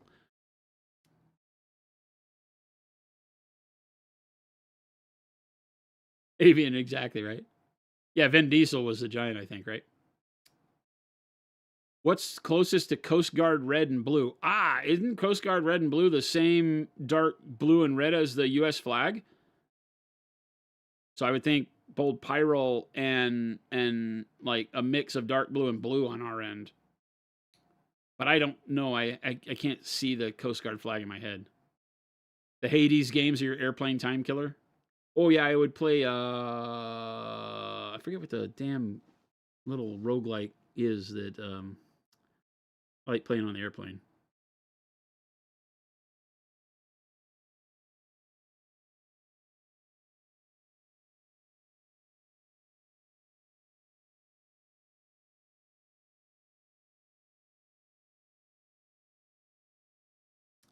Oh, Silo, yes. Go read the books. Go read the books. Go read Wool. The Silo series is phenomenal. Phenomenal. And the TV show did I think, a pretty good job staying true to it so far. It has to race through some things. It can't be as detailed, I don't think, but oh, now you're talking. It's the better Fallout. I mean, they're different, but you get my drift. It's the better Fallout.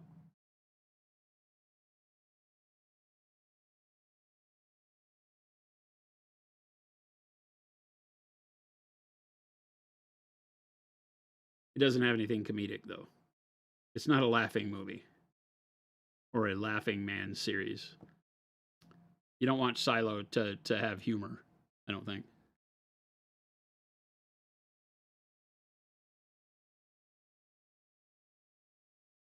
Princess Donut. There's a lot of Dungeon Crawl fans here. I was a fan until book maybe 5 or 6, and then it pissed me off. I do not like the donut character, so I'm in the minority. She gained a little more in my eyes when Dinneman took the time to do the storytelling of how, if you were a cat that had no real understanding of human interaction and were all of a sudden made sentient like that, you'd have a hard time integrating too. But then after that, and that gave me hope that they were going to make the character cool off a bit, and they didn't. She just amped it up and became more of an ass, and I just can't stand it. The character is what killed the book for me. The donut character killed the book. Too much. Too much.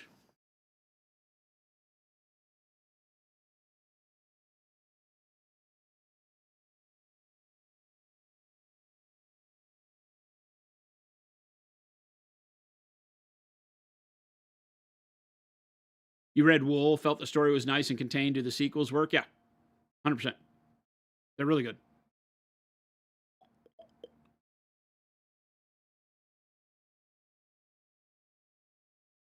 Red Rising. Telma, this sounds really familiar to me. I might have that. You're still hoping for Larry Correia to do another Monster Hunter book? I haven't read the Monster Hunter, but I read a lot of his other stuff. I'm reading The Sons of the Black Sword right now. I'm on book 6 of that, and that's a really good series if you like fantasy style stuff. He did he co-authored a book that was about because he did some writing in the world of the Iron Kingdoms for Privateer Press, and that's how I found out about him. And I don't remember which books he read. The Crix ones with what's his nuts, the gunslinger. I don't remember. But he co-authored a book that I thought was really good. It was kind of pulp, but it was about golem armor suits that dudes would ride in. So it was like mech-ish or like Warjack-ish, almost like he took the fun that he had with the Iron Kingdoms and wrote a book with somebody else that had these golem war suits that were powered by runes, fractions of runes that they found, like from the time of magic. There were these runes that were busted up that were, archaeologists would dig up, and it's only a fraction of a rune, and when they could decipher it, they could turn it into a power source, and they would stick them into these golems and fly them into battle and stuff. It was kind of cool. I'll have to go and get you're on book 1 of the Sons of the Black Sword? Hopefully you like it. I'm not a big fantasy guy, but it's a good one. It's got political intrigue and some fun stuff going on in it, so I like it. Me likey.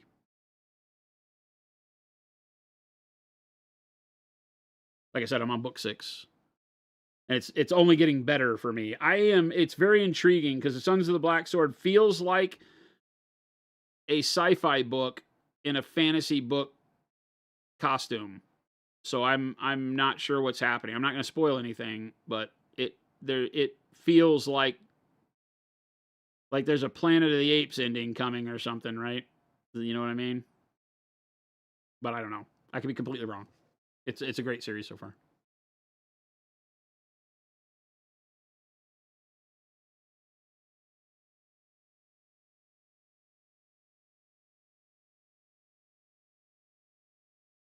You just finished Everybody Loves Large Chests.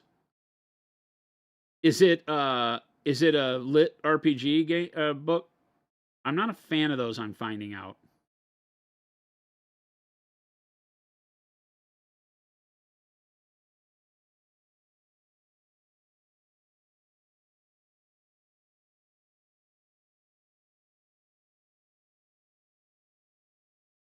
I've never been one who likes fantasy books much. Oh, Wizard, awesome. I hope you like it. I always hate recommending entertainment because it's so subjective. And I hate to think that people, and if you use your Audible credit on it, while it's $16 or whatever, so I feel bad, but I don't feel as bad, I guess. But I still do. I always hate recommending stuff because I always backtrack and say, all right, it's okay if you like stuff like this, but don't get mad at me if you hate it. It's like somebody was talking about the three-body problem. I'll rant for days on the three-body problem because it was lauded as like one of the best sci-fi novels of all time, and it's, in my opinion, almost trash. But when you take that and you say it out loud, it's like, oh, but I like that. Are you saying that my opinion sucks? And I don't ever want to be that. So, and I also don't want that reflected in things I say are good that you go think are trash. I'm like, oh no, I'm sorry.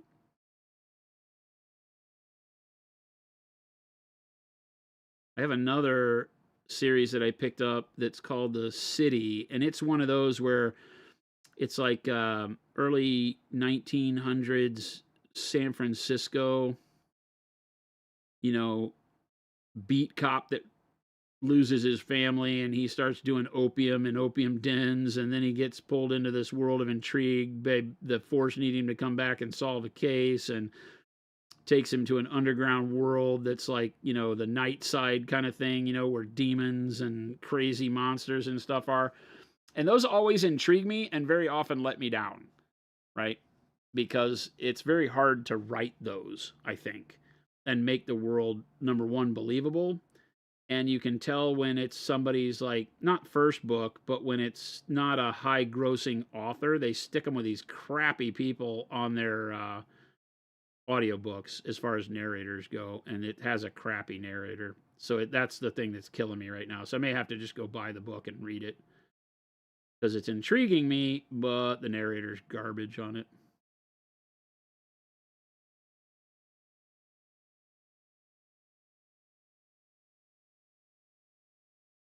The Wizard, which book have you enjoyed? The Sun's book?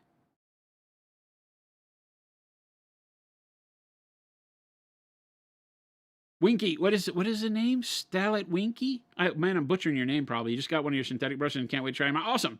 Thank you. Now, was Dungeon Crawler Carl a bit of a satire RPG, lit RPG? I have not read lit RPG, so I don't know. People said that it kind of is, kind of isn't, but I don't know. I haven't read them. I don't like the take real people, throw them into a dungeon kind of things. Sugar Rush, you said rant about it. You've been thinking of reading what? The Three-Body Problem?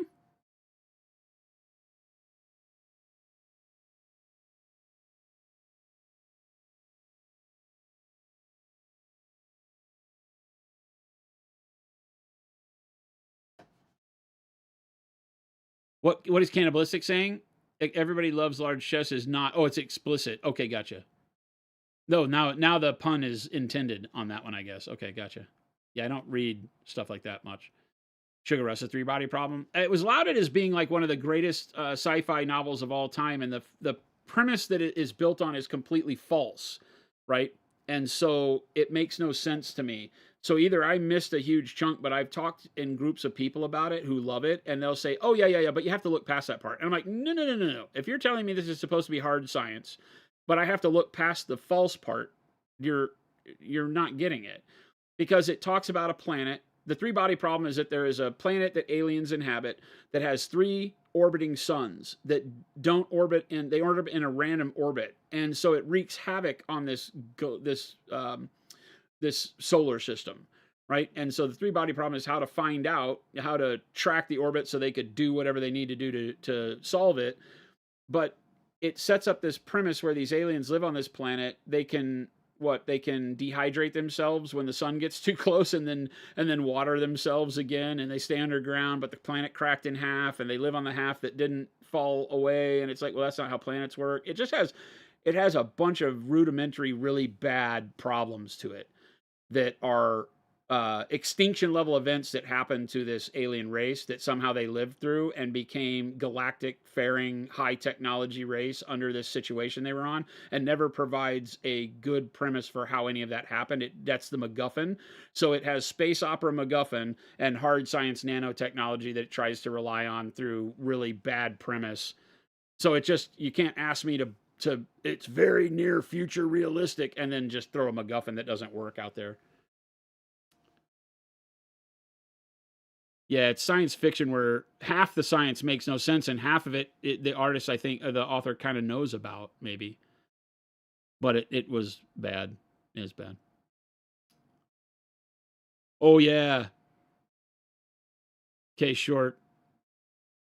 The Horus Heresy is hit or miss by far. It's really unfortunate because I want to read, is it Fear to Tread? I think it's Fear to Tread was the book that, because I've read the whole series of books that matter, I would call it. So out of the 70 plus books or whatever it is, you can pick the ones that are the main story ones, and then there's anthologies and side quests and things like that. The main books are pretty solid. There's some bad ones, but Fear to Tread is one of the ones that you want to be a main one because it is a Blood Angels book, and the Blood Angels become super important in the end. And so I'm going back and reading it, and I'd never read it before, and I need to get it and actually read it, flip through read, because the narrator is garbage. Like, it is garbage. Every Blood Angel, he uses a voice that makes them seem like they're prissy painters from the 1400s or something. It's horrible. Horrible. So over the top comical the way he does the voices, and I'm like, oh, it's horrible. Absolutely horrible. Comments and insights to CCP were more interesting than the sci-fi of the story of Three Body. Correct. Singularity, that was the thing when the book started. I was very intrigued because it started telling the story of the Communist Party rising through the revolt, right, in the early mid-1900s, right? And so it had a lot of historic background in the rise of the CCP and how all of that People's Party and the killings and murders that went on, the mass murdering that went on as that regime came to power. It was based in some fundamental history that was intriguing to me because it's something I don't know a ton about, but I've read about and tried to dig into in the past. And so it prefaced it there, and I thought it was really cool. And then it had a little bit of it starts with a little bit of a Carl Sagan-esque view of, SETI, dish, listening to space, hears something, deciphers it, oh God, build the machine, travel to other worlds. It had that kind of flair, which I was interested in again, but it felt rip-off-ish. Then it changed off into left field. And the alien story was just like, are you kidding me? What am I reading?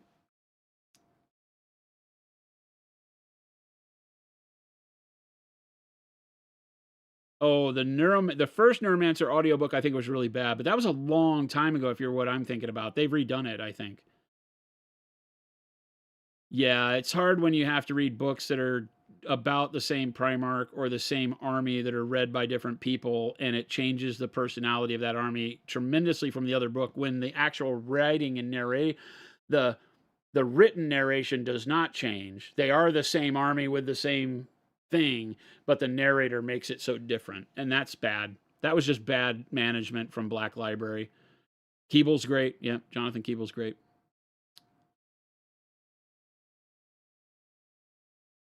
It sounds like Blood Angels to you. How dare you, Sugar Rush?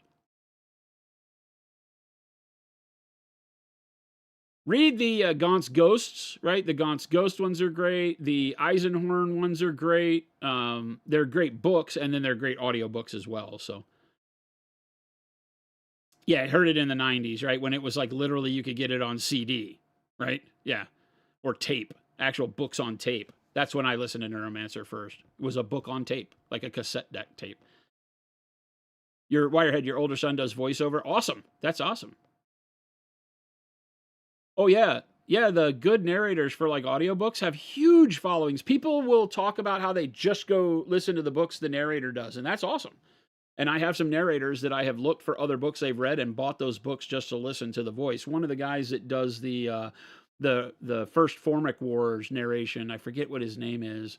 The Ender series, when it does the prequels for the Ender series, one of the narrators in that series is amazing. And I have gone and listened to other books that he's done, even though they're not in genres I care about.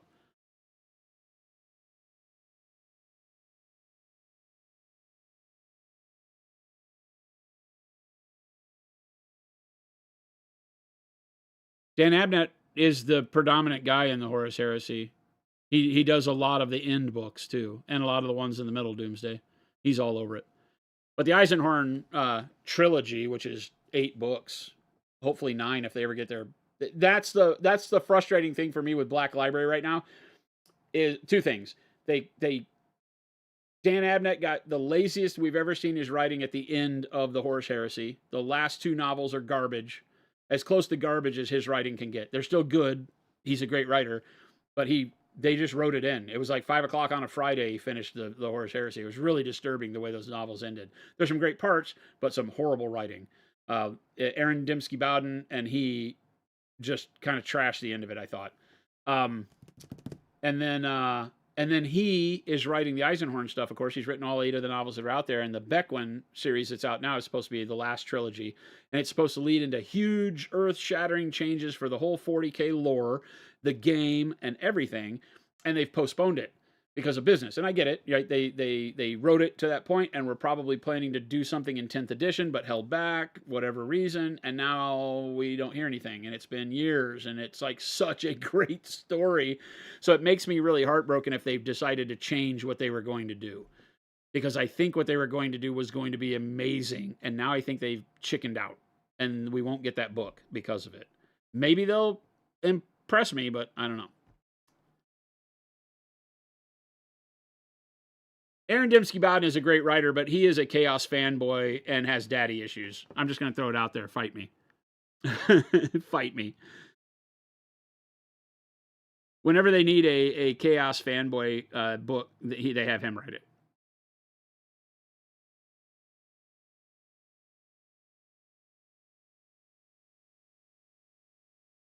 I think he wrote Lotara Saren's final deal, though, and that was actually really good. He's a great writer, and his books are good. Don't get me wrong. I get tired of the trope of everybody being mad at the Emperor because he was a bad father.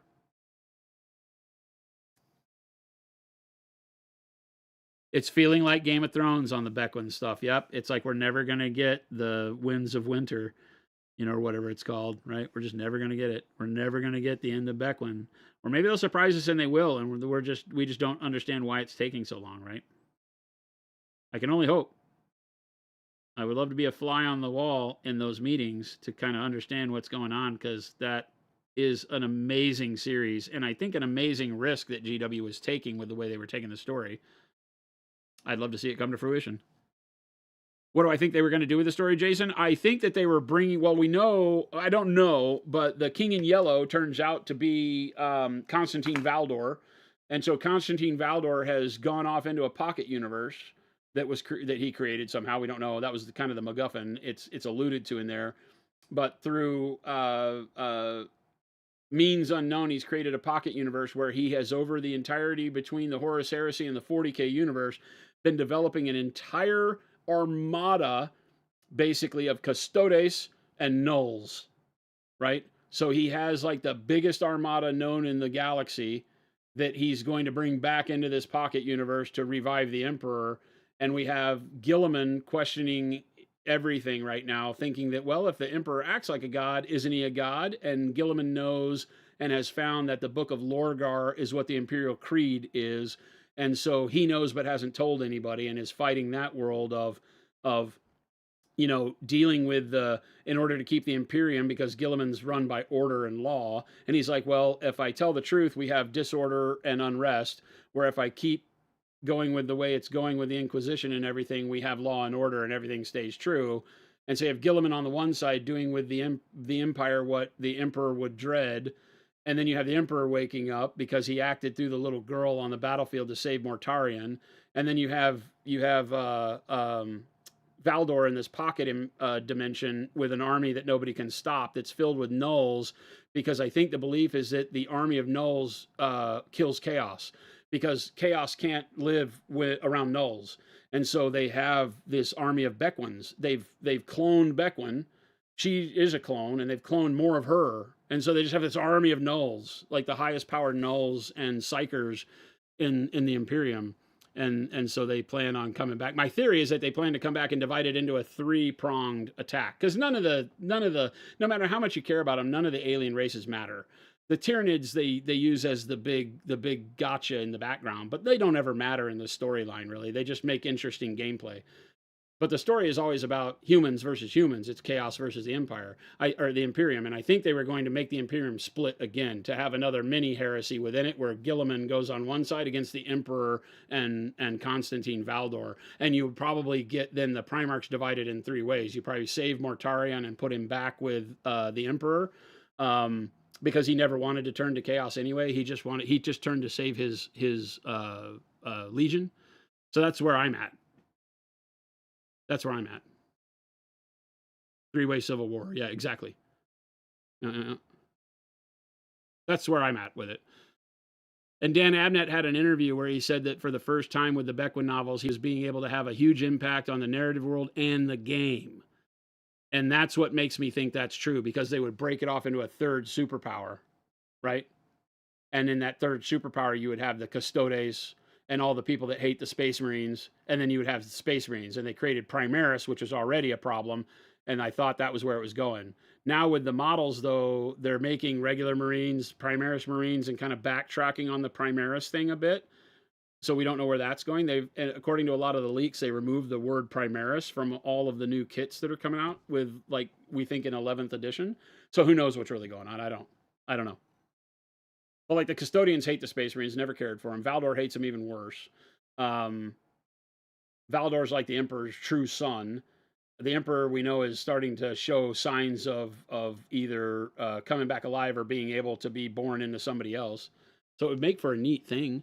I love the idea of the 3-way power struggle. And if you have some legions that side with Valdor, or if you just literally have Space Marines and all the chapters over here with Guilliman, and maybe the Lion, we don't know. And then you have everybody else on the Emperor side, would be great. You turn Guilliman into the new Emperor of mankind, kind of a thing. That's the kind of thing they need to do to keep their game alive. It's either that or sell their IP to Amazon and just make movies and become an entertainment company and never really care about the game again, in my opinion.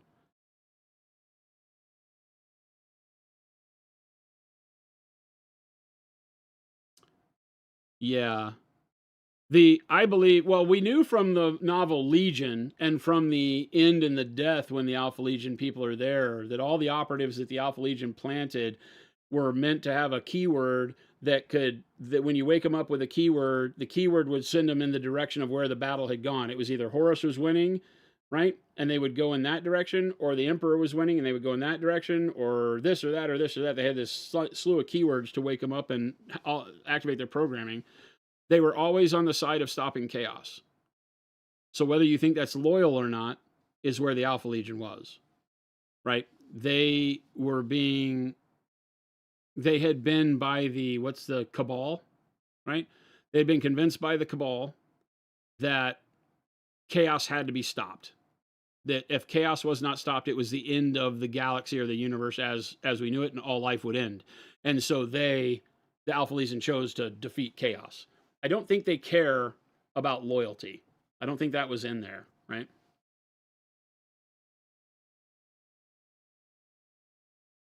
Lion has decided he's the protector of the Imperium. That book didn't vibe with me well. It's such a good opportunity, and that book was kind of bad, right? He's the tree walker or something. I don't know. It's very weird. There's some neat stuff in it, but kind of weird. Yeah, I think Russ comes back, although I don't know enough about, what's going on. I'm hoping that they continue with the books into the Scouring so that we get the understanding of where and how, more info on like Dorn and Russ, the Khan, right? Because the Khan was saved. The Khan was saved by the Emperor and Malkador. He's alive. He never died. Salamander Boy, still around, hiding.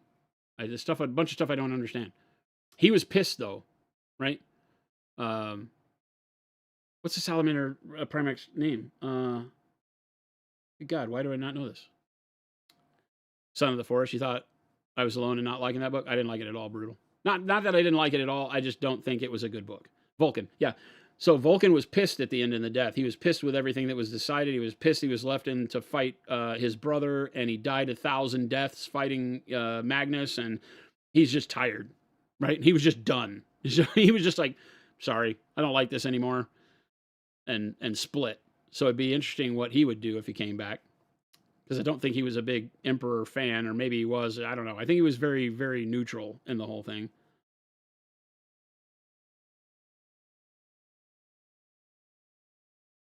No, he's not.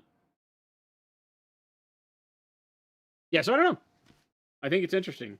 But I was very amped because of the Beckwin novels coming out and the way that they treated that whole thing, and that it was happening in the Eisenhorn storyline was so great, right? And you have some really great characters, and you have some really great events happening, and I was stoked. And now crickets. So, it's their IP. They can do with it as they will, but my selfishness says, "Oh, you should have done this.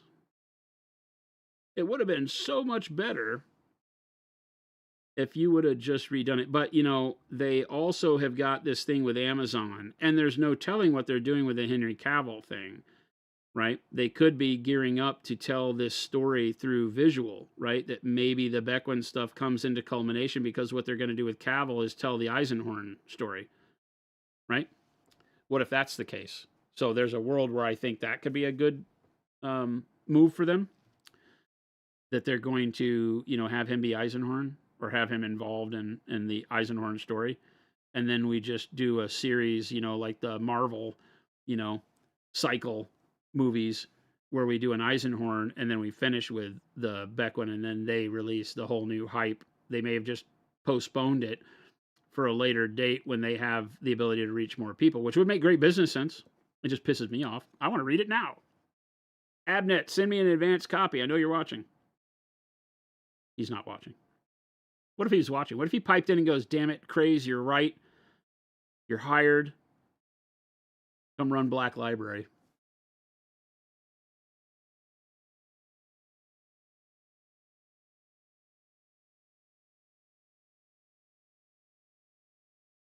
Right, Doomslayer, or Doomsday Sprocket, right? Don't orcs win in sales? Nah, it's always Space Marines.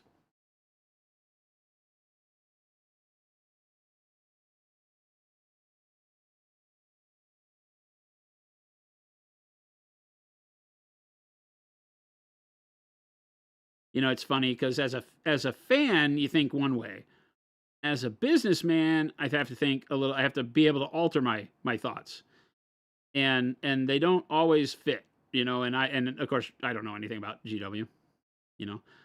Uh, and so who knows what they're really thinking. But when you think as a business person, you're like, yeah, if you had the opportunity through the Amazon, like the secret level stuff and all the other stuff they're doing with this possible show with Henry and all that stuff, you get to a point where it's like, oh, well, we could do this and spend all this effort to blow our universe up and change 40K forever by doing a 3-way faction split and bringing the Emperor back and all the Primarchs and really revamping the whole storyline and getting going from there. And that could be cool. And you could do it for however many fans you have right now. Or you could do it for however many fans you have right now times 100 or 1,000 when the Amazon stuff gets more and more people paying attention to you.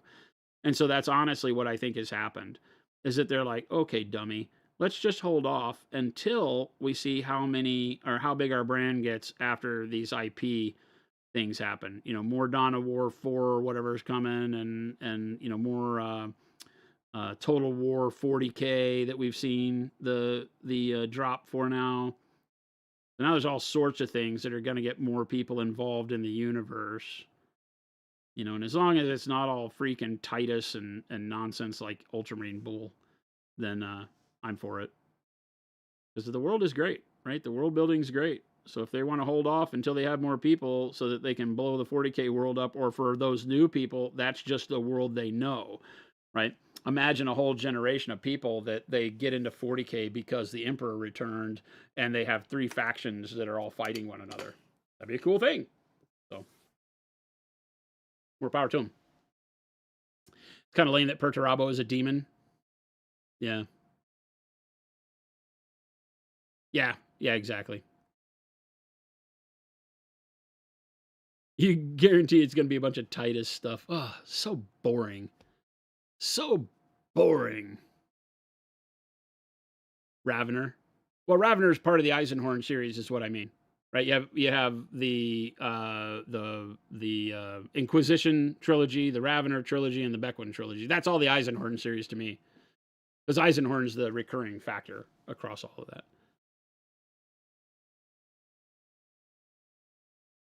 Titus is the Ventress of this generation. Yeah, they just need to quit it with that stuff. It's exhausting.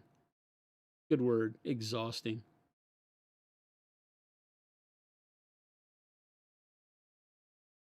All right, gang, I think I'm done. I didn't do much painting. We did a lot of nerd talk, which I enjoy. So today we made black armor look like this. And we did crab dots. So we did a lot of stippling on the crab claws up top to give it a little bit more variation from the other colors, which I like. We still got to do the gold non-metallic out of the yellow secret sauce that we did and highlight some of the brown, but it's getting close. I mean, this model will come together pretty quick now. It's all the deets and doots and stuff. I guess I got to do some of the black armor on the back, but, you know, whatever. You don't paint the back of the model, do you? Frontlight, thanks. Yeah, it's these models are fantastic, man. I've bought so many of the Conquest models now. We have 7 of 10 armies we figured out. And I think they're sending us a Spires army, so maybe 8 of 10 armies. The models are fantastic. I think, unfortunately, sometimes when you look at the models online, the painting doesn't do the model justice. And the model itself is clean, nice lines, very creative concepts. They're really great. These newer ones are just absolutely amazing. The Euroni, the Sorcerer Kings, the Weaver Courts, which is a Spires subfaction, I think.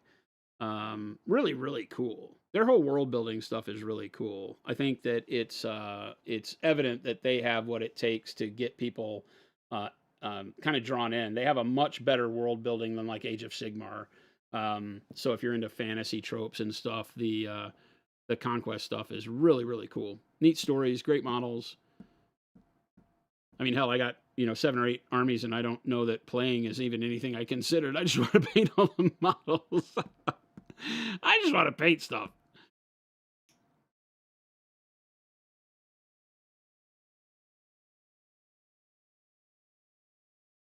This is why you find it hard to get TV been burning you in the last few years. Your art can't take the investment anyway. That's what I was talking about. I'm just bad at TV anyway because I don't make time to sit in front of the television. I've always got something better to do. But I do like finding a good series. I like finding something that takes your brain into that space, and makes you think. Jason, have you read the rule book? Yes. The neat thing is that the rules are all contained in the app. So I haven't read the rule book for rules. I've read the lore book. So they have all their lore. So, you would buy like a big 40K rule book and it would have half of it lore and half of it rules. The Conquest stuff, the rules are all in the app, which is free. And it tells you all of what you need to know about your faction and all that. The game rules are online and they're super easy in the PDF, right? So the rules are very simple to understand. And then they have a lore book, which is really bitchin'. I have it here in the studio. I think it's over on the game table. But they have a lore book. They sent me a hardback lore book, and the lore book's awesome. Talks about all the factions, interaction between the factions, and how it came to be, and the planet and the world, and it's got some really, really cool stuff. Doomsday, take it easy. Pseudo Nemesis is right. There's a world of Sigmar? Oh my god! You want to talk about hard books to get through? Read the Sigmar books. You use the walking pad time for watching shows. I should do that on my exercise bike. I have a TV that I put up in there, and I watch YouTube when I'm on the exercise bike. But I probably should watch some shows in there. That might make that better. All right, gang, I'm going to run over to the producer's chair, and we'll do the outro stuff. Hold, please.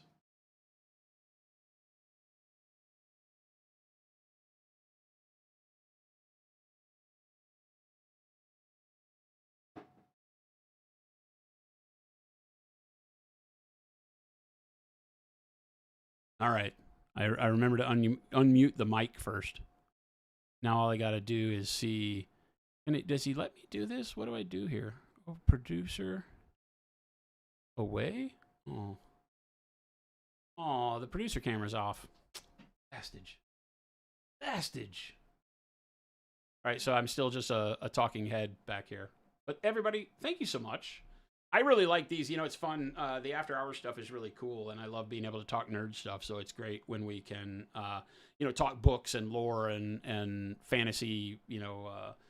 Escapism is like a big thing on my enjoyment list. So thank you for listening to me rant and rave about books and movies and stuff.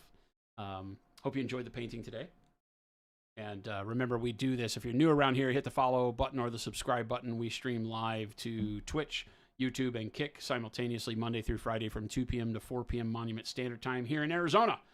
We'd love to see you back. So drop us a follow. It is the year of giveaways all throughout the stream. You've seen the link to go over to our King Sumo giveaway. You can go over there, sign up, enter your email, and then if you choose to, you can follow on the socials and all the other programs to get extra tickets. That entry will last you the whole year. If you win, your name comes off the weekly giveaways because we want to have a unique winner each of the 52 weeks for giveaways. But we will have other giveaways throughout the year where we pick winners for grand prizes, much larger prizes. We will do those quarterly and then at the end of the year. So no matter if you win a weekly giveaway or whatever, you'll be entered in all the quarterly and year-end ones as well. So lots of great fun stuff coming up. We're going to have partners come in. Parabellum is jumping in, so we're going to have some really cool Conquest models to give away here at the end of the month, I hope. We'll keep you posted on all that, so keep tuning in. But make sure to join the Discord and just come hang out with us here more. I love to hang out and paint, get people inspired to put color on models. Hopefully we answer some good questions for you, and stick around. I'm going to find somebody to raid, so let's go look on the Twitch Arena and see who else is streaming currently. C. Not Bush. He's a great sculptor. Art of Mike Disney. Art of Mike Disney's. He's the only one painting. Really? No painters? Art of Mike Disney it is. Let's go raid Mike. So we are going to go and raid Mr. Mike. Show some love in the channel over there, and we will catch you back here later. Thanks, gang.